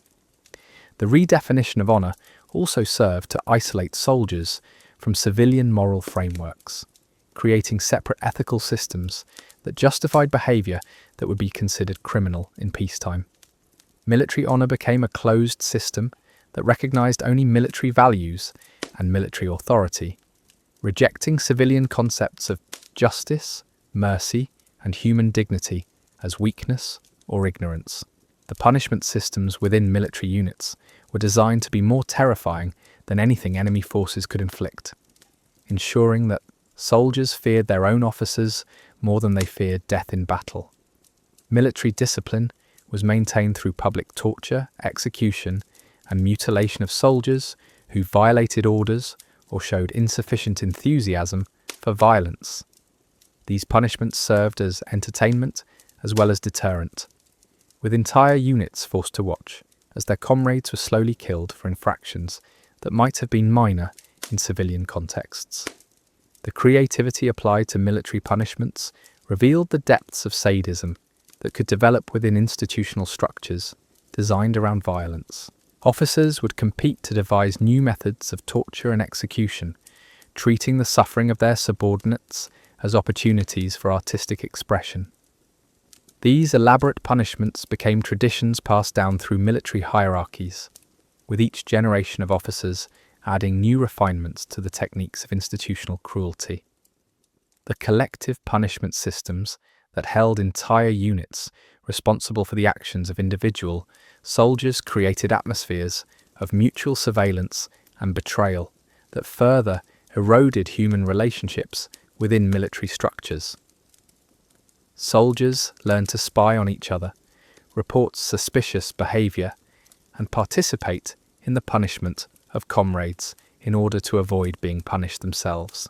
These systems destroyed trust and cooperation even among men who depended on each other for survival. The enforcement of collective punishment often required soldiers to torture or kill men they had fought alongside and considered friends, creating moral injuries that were as devastating as physical wounds. The military system demanded that soldiers choose between their personal relationships and their own survival, forcing them to betray human connections in order to remain part of the group that provided their only protection from enemy forces. The intelligence networks that developed within military units were used as much for internal surveillance as for gathering information about enemy forces. Soldiers would be recruited as informants against their own comrades, reporting on conversations, attitudes, and behaviours that might indicate objectives. These internal insufficient loyalty or commitment to military spy networks created paranoia and isolation within units that were supposedly united by common purpose and shared danger. The information gathered through internal surveillance was used to identify soldiers who might be planning desertion, mutiny, or other forms of resistance to military authority. These intelligence operations allowed officers to eliminate potential troublemakers before they could influence other soldiers or disrupt military operations. The systematic betrayal of trust within military units ensured that soldiers remained isolated individuals rather than members of supportive communities. The propaganda systems that operated within ancient Chinese armies were designed to maintain fighting spirit and justify increasingly brutal tactics through the manipulation of information and emotion. Soldiers were told stories about enemy atrocities, real or fabricated, that were intended to generate hatred and eliminate moral constraints on their own behaviour. These propaganda campaigns created feedback loops of escalating violence as each side sought to outdo the atrocities attributed to their enemies. The effectiveness of military propaganda depended on soldiers' isolation from independent sources of information and their dependence on military authorities for their understanding of the world beyond their immediate experience. Cut off from civilian news and perspectives, soldiers became increasingly susceptible to manipulation and indoctrination that transformed them into instruments of policy rather than independent moral agents. The dehumanization techniques employed by military propaganda were sophisticated psychological operations designed to eliminate empathy for enemy soldiers and civilians. Enemies were portrayed as less than human, as monsters or animals that deserved extermination rather than mercy.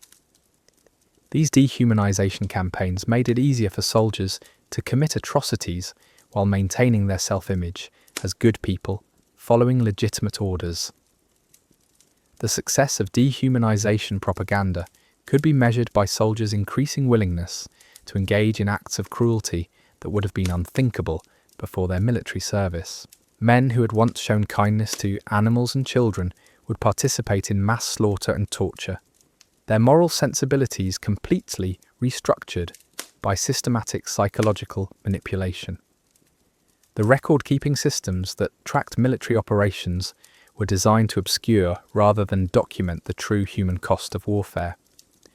Official reports would focus on strategic objectives achieved and enemy forces defeated, while minimizing or completely ignoring casualties among friendly forces and civilian populations. These sanitized accounts created false historical narratives that celebrated military success while hiding the suffering that had made those successes possible. The bureaucratic language used in military reports served to distance decision-makers from the human consequences of their orders. Technical terminology and statistical abstractions replaced descriptions of individual suffering and death, allowing commanders to make decisions about human lives as if they were managing inventory or livestock. This linguistic distancing was essential for maintaining the psychological detachment necessary for large-scale military operations. The destruction of evidence regarding military atrocities was a systematic process designed to prevent future accountability for war crimes and to maintain the fiction that military operations were conducted according to civilized standards. Documents that detailed massacres, torture, or other criminal behavior were regularly destroyed, while witness testimonies were suppressed or discredited. This institutional amnesia allowed military hierarchies to repeat patterns of abuse while denying responsibility for their consequences.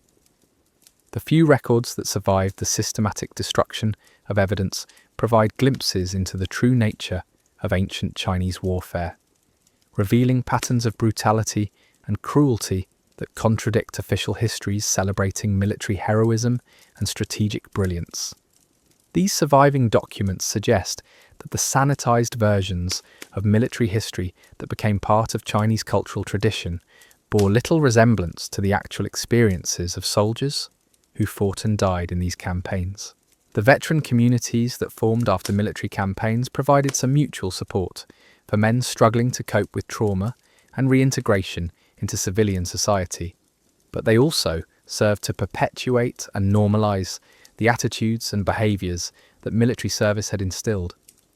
Veterans would gather to share war stories and relive their experiences, but these gatherings often became exercises in mutual reinforcement of brutalized worldviews rather than healing communities. The influence of veteran communities on civilian society was generally negative, as traumatized former soldiers would import military attitudes and behaviors into peacetime contexts. Domestic violence, alcoholism, and criminal behavior were common among veterans who had been trained to solve problems through violence and who had lost the ability to function within normal social constraints. These damaged men became sources of instability and brutality within the civilian communities they returned to. The cycle of violence perpetuated by military service extended far beyond the immediate participants in warfare, affecting families and communities for generations after the original conflicts had ended. Children raised by traumatized veterans learned patterns of behavior that emphasized dominance, aggression, and the dehumanization of perceived enemies. These children often became soldiers themselves, carrying forward the psychological damage inflicted by military service on their parents.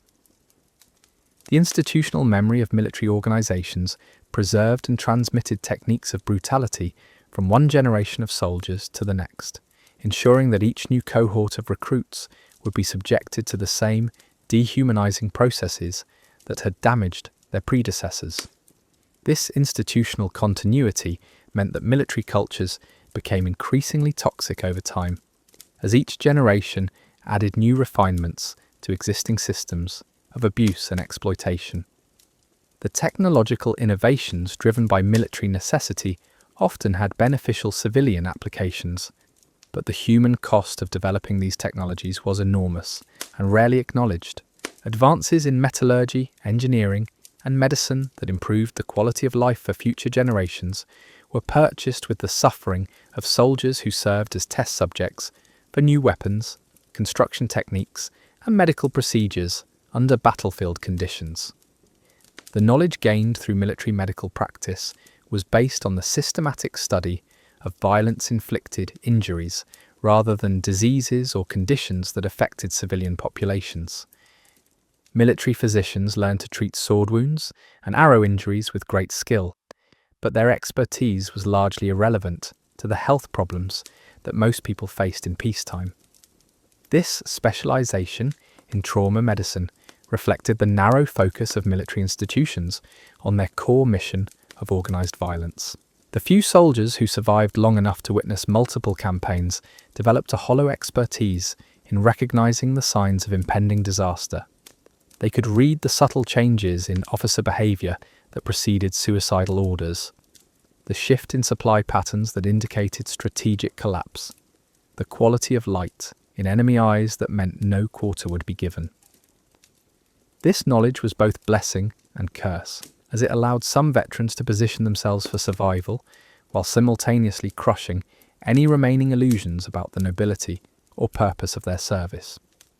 These experienced soldiers became valuable commodities within military hierarchies, their survival skills and battlefield knowledge making them essential for training new recruits and planning operations. But their value came at the cost of their humanity, as each campaign stripped away another layer of moral sensitivity until they functioned more like machines designed for violence than recognizable human beings. Their expertise was built on foundations of trauma so deep that healing became impossible, even when warfare finally ended. The informal networks of information and mutual protection that developed among veteran soldiers operated according to rules that would have been incomprehensible to civilian society. Trust was earned through shared participation in atrocities, loyalty was demonstrated through willingness to commit increasingly brutal acts, and friendship was measured by readiness to kill or die for comrades who had become the only family these men would ever know. These relationships were simultaneously the deepest bonds they would ever form and the most toxic influences in their lives. The language that evolved within military units reflected the complete transformation of values and priorities that military service demanded. Words for mercy, compassion, and civilian life became terms of contempt, while vocabulary related to violence, domination, and death expanded into elaborate technical jargons that allowed soldiers to discuss the most horrific acts with clinical detachment. This linguistic evolution both reflected and reinforced the moral transformation that military service imposed on its participants. Slang terms and euphemisms developed to describe activities that soldiers understood were morally indefensible but practically necessary for survival. Rape became requisitioning comfort, murder became permanent pacification, and torture became enhanced interrogation. These linguistic transformations allowed soldiers to discuss and plan atrocities without directly confronting the moral implications of their actions, creating psychological distance from activities that might otherwise have triggered conscience-based resistance. The songs and chants that accompanied military marches served as vehicles for transmitting and reinforcing these linguistic transformations, embedding dehumanizing terminology in memorable musical formats that became part of soldiers' automatic mental vocabulary. Men in the corrupted language of military culture, even when alone, they would find themselves thinking internal monologues shaped by years of exposure to systematic linguistic manipulation designed to facilitate moral disengagement. The medical practices that developed within military contexts were shaped by the need to return wounded soldiers to combat readiness as quickly as possible, rather than by any genuine concern being. Field surg for their long-term health or Wellians learned to perform amputations, treat infections, and manage pain with brutal efficiency. But their techniques were designed to preserve military effectiveness rather than human dignity or quality of life. Wounded soldiers who could not be returned to combat duty quickly became burdens on military resources and were often abandoned or eliminated to prevent them from slowing down military operations. The concept of medical retirement or disability compensation was virtually non-existent, as soldiers who could no longer fight were considered worthless to military objectives. This utilitarian approach to human life extended even to medical care, creating treatment protocols that prioritize military utility over patient welfare.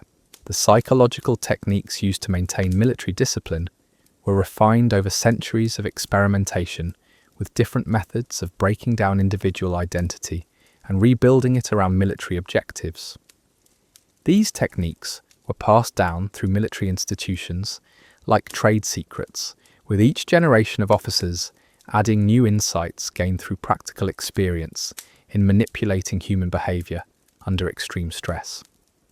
The effectiveness of these psychological manipulation techniques could be measured by soldiers' willingness to perform actions that violated their deepest moral convictions and personal interests. Men who had once been incapable of killing animals for food would participate in mass slaughter of human beings. Their personalities completely reconstructed through systematic psychological pressure applied over months or years of military service. The indoctrination processes used to transform civilians into soldiers were designed to be irreversible, creating psychological changes that would persist long after military service ended. Soldiers who attempted to return to civilian life would find themselves unable to function within normal social structures, their minds permanently altered by experiences that had no equivalent in peaceful society. This deliberate psychological damage served military interests by ensuring that veterans remained dependent on military institutions for their sense of identity and purpose. The few soldiers who managed to resist complete psychological transformation were typically eliminated by their own units, as their retention of civilian moral sensibilities made them unreliable for military operations and potentially dangerous to unit cohesion. The military system had no tolerance for individuals who maintained independent moral judgment. As such, judgment inevitably led to questioning of orders and resistance to activities that were essential for military effectiveness. The recruitment techniques used to obtain new soldiers evolved over time to become more sophisticated and deceptive, as military authorities learned that honest descriptions of military life made recruitment impossible. Young men were lured into service through promises of adventure, honour, and material rewards that bore no resemblance to the actual experiences they would face. These deceptive recruitment practices were justified as military necessities, but they effectively constituted fraud perpetrated against the very people the military claimed to serve. The families of recruited soldiers were often given false information about their sons' or husbands' service, receiving sanitized reports that described military life in terms that would have been unrecognizable to the soldiers themselves. This systematic deception served multiple purposes, maintaining civilian morale and preventing family-based resistance to military recruitment, while isolating soldiers from the support networks that might have provided alternative perspectives on their experiences. The economic systems that supported military operations were based on the systematic exploitation of both soldiers and civilian populations, with wealth flowing upward through military hierarchies while the costs of warfare were imposed on those least able to bear them. Common soldiers provided their labour, their health, and ultimately their lives in exchange for minimal compensation, while officers and military suppliers accumulated fortunes from the machinery of organised violence. The contractors and suppliers who provided equipment and services to military forces often became wealthy through the systematic overcharging and provision of substandard goods that increased soldier mortality while maximising profits. Weapons that broke in combat, armour that provided inadequate protection, and food that caused disease were accepted as normal aspects of military procurement, with the human costs of this corruption being borne entirely by soldiers who had no power to demand better treatment. The taxation systems that funded military operations placed the heaviest burdens on the civilian populations that were supposedly being protected by military forces. Farmers and craftsmen would see their life savings confiscated to pay for campaigns they didn't support and wars they didn't understand, while their sons were conscripted to fight in conflicts that served the interests of political elites rather than common people. The economic disruption caused by military campaigns extended far beyond the direct costs of warfare, as productive civilian populations were diverted from useful labour to destructive military activities. Regions that had been prosperous agricultural or manufacturing centres would be transformed into wastelands by the passage of armies, their productivity destroyed for generations to ensure temporary military advantages that were often squandered through incompetent leadership or changing political circumstances. The technological development driven by military necessity often came at enormous human cost, as new weapons and tactics were tested on living subjects under battlefield conditions. Soldiers served as unwilling experimental subjects for innovations in military technology, their suffering providing the data necessary to refine techniques that would be used to kill future generations of soldiers more efficiently. The knowledge gained through these human experiments was carefully guarded by military institutions, as the techniques for manipulating, controlling, and destroying human beings represented valuable intellectual property that provided competitive advantages in warfare. This military knowledge was passed down through institutional channels while being hidden from civilian populations who might have objected to the methods used to acquire it. The architectural innovations driven by military engineering requirements transformed the physical landscape of Chinese civilization, but these changes were designed to facilitate control and domination rather than to serve human needs. Fortifications, roads, and communication networks built for military purposes became permanent features of the civilian environment, shaping daily life according to the requirements of organized violence rather than peaceful human activity. The urban planning principles derived from military camp organization were applied to civilian settlements, creating cities designed for surveillance, control, and rapid military mobilization rather than for human flourishing or community development. These militarized urban designs reflected the priorities of societies organized around warfare, where civilian life was subordinated to military requirements and human happiness was sacrificed for strategic effectiveness. The educational systems that developed within military contexts were designed to produce specialists in violence rather than broadly educated human beings capable of contributing to peaceful civilization. Military schools taught tactics, weapons handling, and psychological manipulation while systematically suppressing instruction in philosophy, arts, and sciences that might have encouraged independent thinking or moral reflection. The graduates of military educational institutions carried their specialized knowledge into civilian contexts, where their expertise in violence and domination often made them influential in political and social institutions. This military influence on civilian leadership helped perpetuate cultures of authoritarianism and violence that extended far beyond the immediate context of warfare, shaping entire civilizations according to military values and priorities. The communication systems developed for military coordination were designed to facilitate the rapid transmission of orders while preventing the flow of information that might encourage independent thought or moral reflection. Military communication networks prioritize speed and obedience over accuracy or truthfulness, creating information environments that systematically distorted reality to serve institutional objectives rather than human understanding. The propaganda techniques refined within military contexts became tools for social control that were applied to civilian populations, creating cultures of manipulation and deception that served the interests of political elites while undermining the intellectual and moral development of ordinary people. These propaganda systems were often more effective than direct violence for maintaining social control, as they convinced populations to accept their own exploitation and subordination as natural and necessary. The legal frameworks that developed to govern military behavior were designed to protect institutional interests rather than individual rights, creating judicial systems that prioritized organizational effectiveness over justice or human dignity.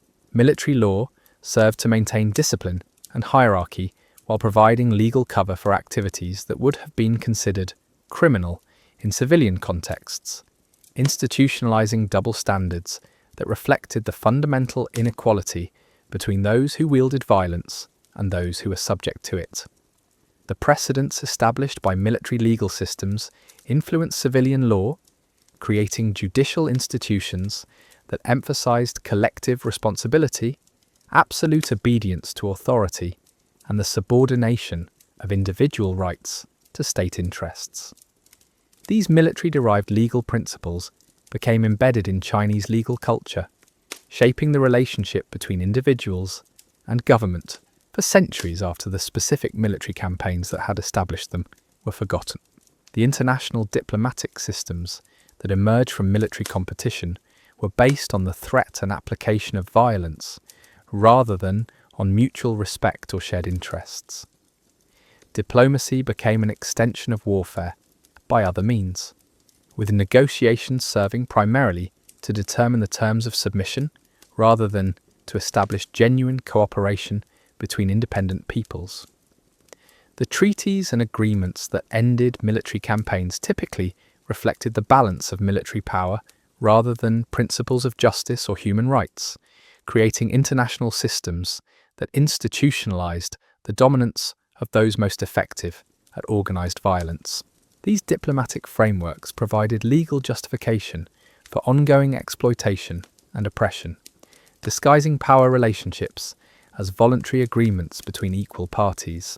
The cultural exchanges that occurred during military campaigns were typically characterized by the systematic destruction of conquered peoples' traditions, languages, and social institutions, rather than by genuine dialogue or mutual enrichment. Military conquest imposed uniformity through violence, eliminating diversity and creativity in favor of administrative convenience and political control. The artistic and literary traditions that survived military conquest were those that served the interests of conquerors, while cultural expressions that might have challenged military authority or preserved alternative values were systematically suppressed. This cultural violence was often more devastating than physical destruction, as it eliminated the intellectual and spiritual resources that conquered peoples needed to maintain their identity and resist assimilation into military-dominated societies. The religious institutions that flourished under military patronage were those that provided ideological support for warfare and social hierarchy, while spiritual traditions that emphasized peace, equality, or individual conscience were marginalized or eliminated. Military authorities understood that religion could be a powerful tool for social control when properly managed, but a dangerous source of resistance when it maintained independence from political power.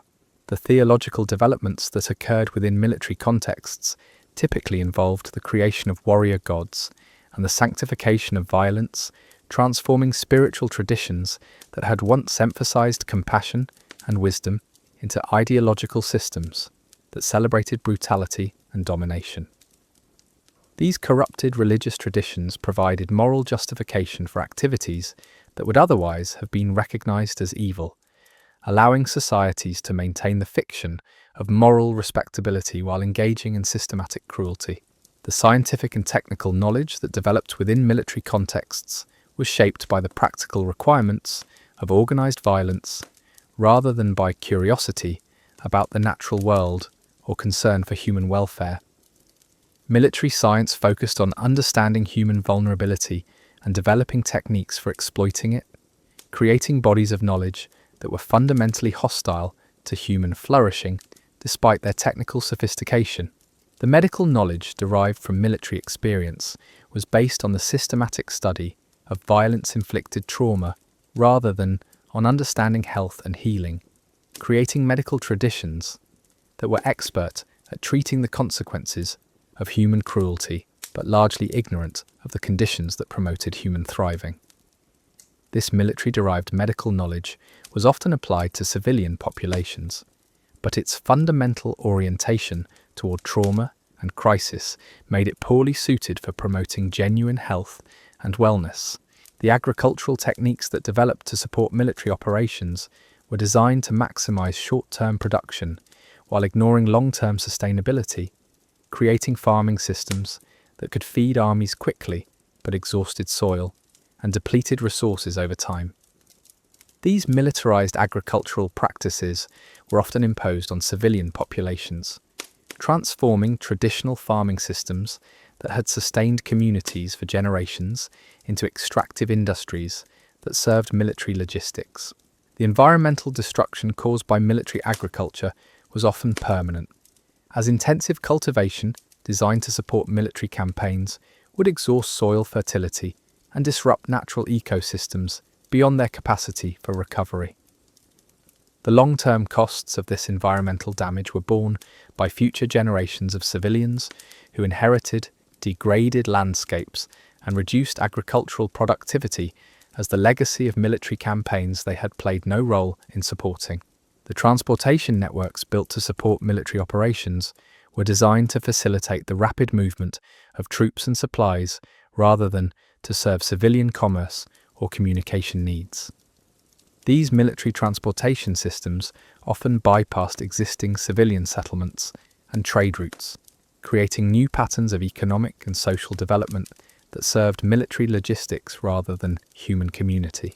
The roads and bridges constructed for military purposes were typically built using forced labour from conquered populations, creating infrastructure whose human cost far exceeded its practical value. The suffering inflicted during the construction of military transportation networks was rarely acknowledged or remembered, as these projects were celebrated as engineering achievements rather than monuments to human exploitation. The communication technologies developed for military coordination were designed to serve hierarchical command structures rather than to facilitate democratic participation or community dialogue. Military communication systems prioritized the rapid transmission of orders over the free exchange of ideas, creating technological frameworks that reinforced authoritarian social structures even when applied to civilian contexts. The information management techniques refined within military institutions became models for civilian administration, creating bureaucratic systems that emphasized control and secrecy over transparency and accountability. These military-derived information systems allowed political elites to manipulate public understanding while concealing the true costs and consequences of their policies from the populations who bore them. The social control mechanisms that proved effective in military contexts were adapted for use in civilian society, creating institutions of surveillance and punishment that treated citizens as potential enemies rather than as members of a political community. The techniques of collective punishment, mutual surveillance, and psychological manipulation that maintained military discipline became tools of social control that shaped Chinese civilization for millennia. The educational institutions that emerged from military training systems were designed to produce obedient subjects rather than independent thinkers, creating pedagogical approaches that emphasized memorization and conformity over creativity and critical analysis. These militarized educational systems served political stability by preventing the development of intellectual independence that might have challenged existing power structures. The philosophical traditions that developed within military contexts typically emphasized duty, hierarchy, and collective obligation over individual rights or moral autonomy, creating intellectual frameworks that justified authoritarian governance and social inequality. Military philosophy served to rationalize systems of domination by presenting them as natural, necessary, and morally superior to alternatives that might have promoted human freedom and dignity. The psychological techniques that proved effective for breaking down individual resistance to military authority were refined into sophisticated systems of thought control that could be applied to entire populations. These methods of psychological manipulation became central features of Chinese political culture, shaping the relationship between rulers and subjects in ways that persisted long after the specific military campaigns that had developed them were completed. The integration of military psychological techniques into civilian governance created administrative systems that functioned more like occupying armies than public services. Government officials trained in military institutions brought with them the assumption that citizens were inherently untrustworthy and required constant supervision, surveillance, and the threat of punishment to maintain order. This militarized approach to civilian administration created bureaucracies that treated routine government functions as military operations, with citizens cast in the role of potential enemies rather than people to be served. The taxation systems that evolved from military logistics treated civilian wealth as resources to be extracted rather than as the product of human labor, deserving protection and respect.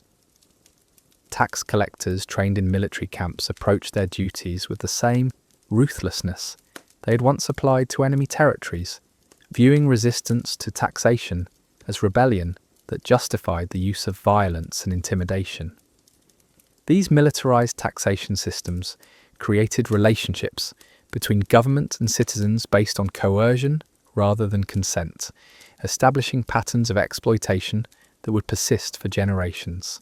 The judicial institutions that emerged from military legal frameworks applied the same collective punishment principles that had maintained discipline in army camps to civilian legal disputes. Families and communities were held responsible for the actions of individual members, creating legal systems that discouraged individual initiative and innovation while encouraging mutual surveillance and betrayal. These collective punishment systems destroyed social trust and community cohesion, replacing traditional networks of mutual support with atomized populations dependent on state authority for basic security. The urban planning principles derived from military camp organization created cities designed for control rather than human flourishing. Residential areas were arranged to facilitate surveillance and prevent the formation of independent social networks, while public spaces were designed to channel movement and assembly in ways that served administrative convenience rather than community needs. These militarized urban designs reflected societies organized around the assumption that citizens were potential threats requiring constant monitoring and control. The educational curricula that developed within military training institutions emphasized obedience and conformity over intellectual development, creating pedagogical approaches that produced subjects rather than citizens. Students learned to memorize approved texts and repeat sanctioned opinions without developing the critical thinking skills necessary for independent moral judgment or political participation. These educational systems served existing power structures by preventing the development of intellectual resources that might have challenged authoritarian governance or imagined alternative social arrangements. The cultural institutions that survived military conquest were those that reinforced hierarchical social structures and celebrated the virtues of submission to authority. Art, literature, and music that might have preserved alternative values or encouraged independent thought were systematically suppressed, while cultural expressions that glorified military virtues and political obedience received official support and patronage. This cultural engineering created intellectual environments that made resistance to authoritarian rule literally unthinkable for most people. The religious traditions that flourished under military patronage transformed spiritual practices into systems of social control, emphasizing divine sanction for political hierarchy and moral obligation to submit to secular authority. Traditional religious teachings about compassion, justice, and individual spiritual development were subordinated to doctrines that presented political submission as religious duty and military service as spiritual calling. These corrupted religious traditions provided ideological justification for systems of exploitation while offering false spiritual comfort to their victims. The economic structures that developed to support military operations created permanent systems of wealth extraction that continued to operate long after the original military campaigns had ended. Trade networks established to supply armies became channels for tribute collection, while manufacturing centres built to produce military equipment were converted to produce luxury goods for political elites. These militarised economic systems concentrated wealth in the hands of those who controlled violence while impoverishing the productive populations whose labour created actual value. The technological innovations driven by military requirements often had civilian applications, but the knowledge systems that produced these innovations were organised around the understanding and application of violence rather than the promotion of human welfare. Scientific research focused on weapons development, fortification engineering, and methods of social control, while areas of inquiry that might have improved civilian life received minimal resources and attention. This militarization of knowledge production skewed intellectual development toward destructive rather than constructive applications. The medical knowledge that emerged from battlefield experience was expert at treating trauma, but largely ignorant of preventive care and health promotion, creating medical traditions that were reactive rather than proactive in their approach to human welfare. Physicians trained in military contexts understood wounds and diseases caused by violence, but had little knowledge of nutrition, sanitation, or the environmental factors that promoted health and longevity. This military medical tradition was often applied to civilian populations, but its fundamental orientation toward crisis intervention made it poorly suited for promoting genuine wellness. The agricultural techniques developed to supply military campaigns were designed for maximum short-term production, regardless of long-term sustainability, creating farming systems that exhausted soil and depleted natural resources while producing immediate surpluses for military consumption. These intensive agricultural methods were often imposed on civilian farmers, transforming traditional agricultural systems that had sustained communities for centuries into extractive industries that served military logistics while degrading the environmental foundations of long-term prosperity. The transportation networks constructed for military purposes created infrastructure that served strategic rather than economic objectives, often bypassing established civilian settlements and trade routes in favour of direct military supply lines.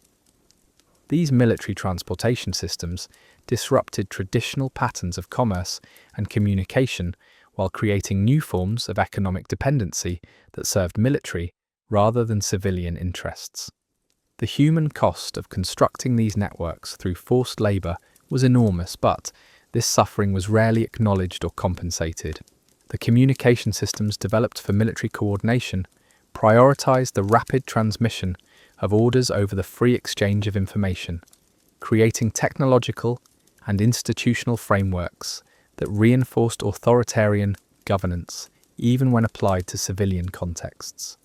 These military communication systems were designed to prevent the horizontal flow of information that might have enabled democratic participation while ensuring the vertical transmission of commands from superiors to subordinates.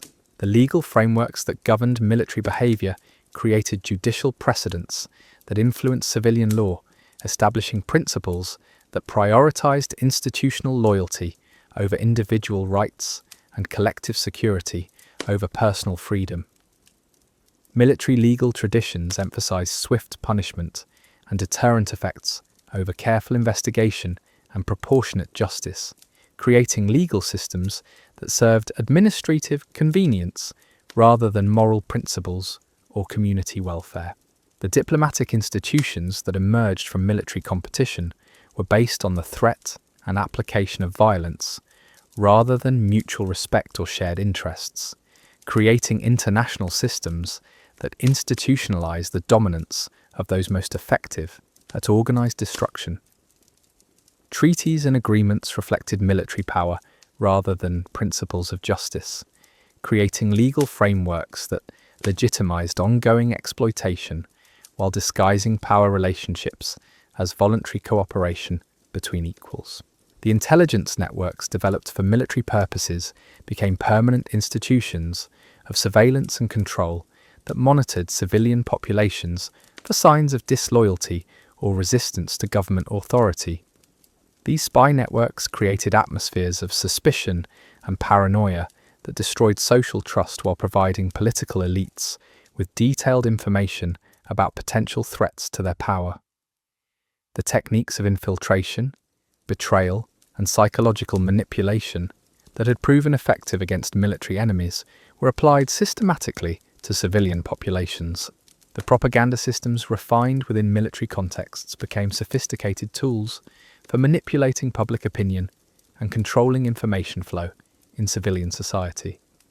These propaganda techniques were more effective than direct coercion for maintaining social control, as they convinced populations to accept their own exploitation as natural and necessary, while preventing them from imagining alternative social arrangements.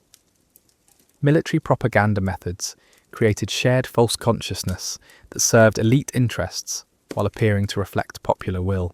The recruitment systems that had proven effective for obtaining military personnel were adapted for civilian administration, creating government hiring practices that prioritized loyalty and obedience over competence or integrity.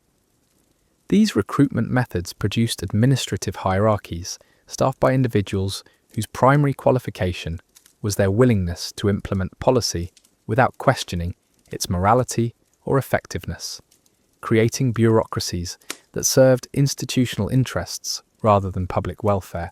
The training methods that had successfully transformed civilians into soldiers were applied to civilian education and professional development, creating institutional cultures that emphasized conformity and submission over creativity and independent judgment. These military training techniques produced civilian workforces that functioned like military units, following orders without question while suppressing individual initiative that might have improved organizational effectiveness or served public interests. The logistical systems that had supported military campaigns became models for civilian resource management, creating distribution networks that prioritized central control over local autonomy and efficiency over equity. These militarized logistics systems concentrated decision-making power in central authorities while creating dependencies that made local communities vulnerable to disruption and exploitation by distant bureaucrats who had no understanding of local conditions or needs. Thicely applied to civilian populations through educational psychological techniques that had proven effective for maintaining military discipline were systematic institutions, religious organizations, and cultural programming. These methods of psychological manipulation created populations that were psychologically prepared for submission to authority while being psychologically incapable of sustained resistance or independent political action. The architectural principles that had governed military construction were applied to civilian buildings and urban planning, creating physical environments designed for surveillance and control rather than human comfort or community development. These militarized architectural approaches reflected societies organized around the assumption that citizens were potential threats requiring constant monitoring, creating built environments that reinforced authoritarian social relationships. The record-keeping systems that had tracked military operations became models for civilian administration, creating bureaucratic procedures that prioritized institutional protection over transparency or accountability.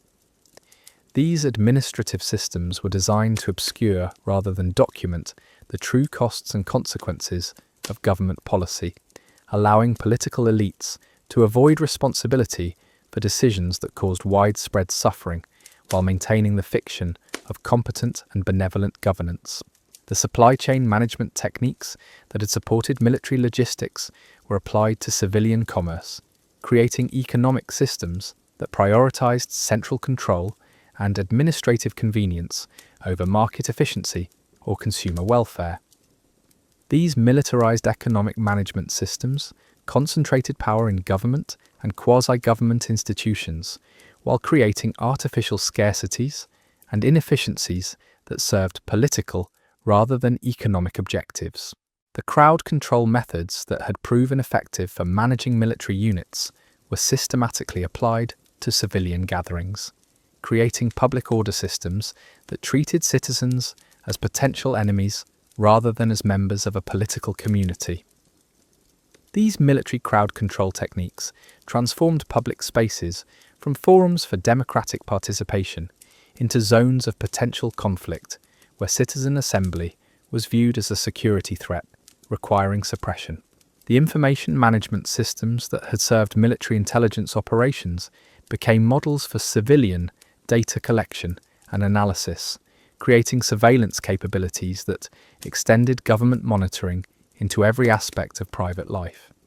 These intelligence systems provided political authorities with unprecedented knowledge about individual citizens, while denying citizens access to information about government operations, creating fundamental imbalances of power that undermined any pretense of democratic governance. The motivational techniques that had maintained military morale were adapted for civilian workforce management, creating employment systems that use psychological manipulation rather than material incentives to extract maximum productivity from workers. These military-derived management methods created workplace cultures that resembled military units more than voluntary associations, with employees subject to arbitrary authority and collective punishment systems that served employer interests rather than worker welfare.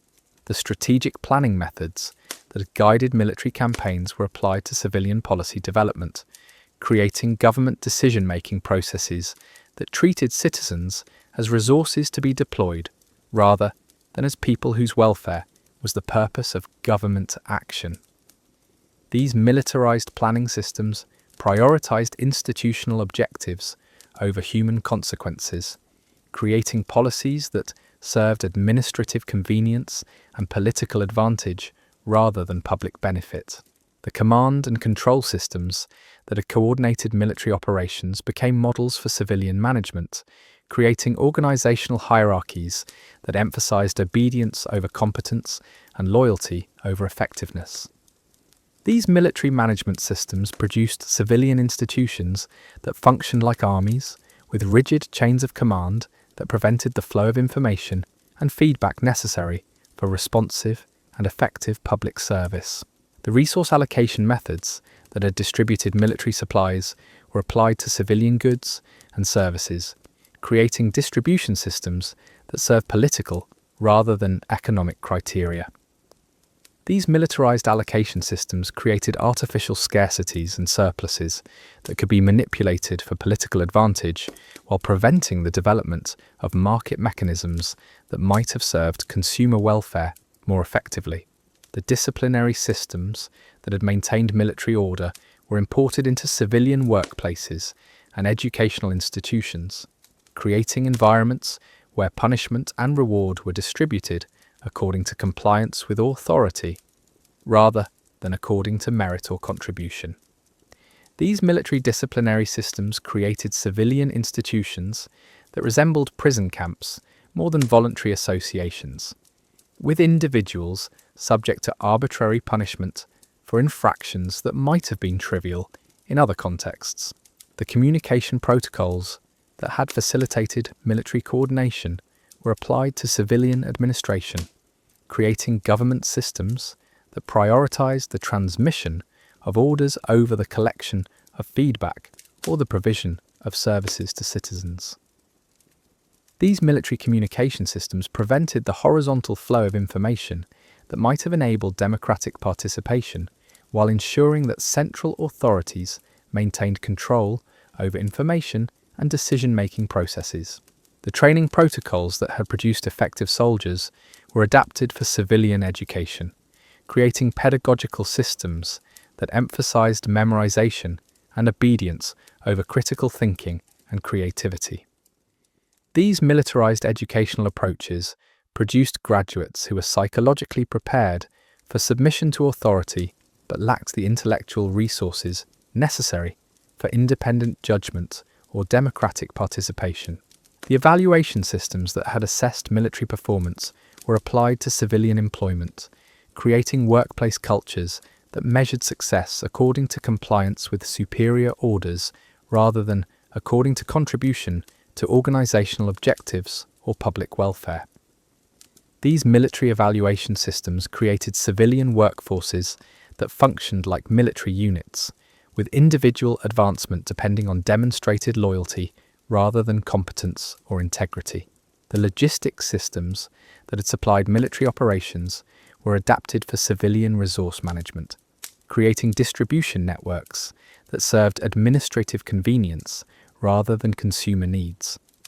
These militarized logistics systems created dependencies that made civilian populations vulnerable to disruption and manipulation by central authorities who controlled access to essential goods and services. The security systems that had protected military installations were extended to civilian spaces, creating environments where citizens were subject to constant surveillance and control.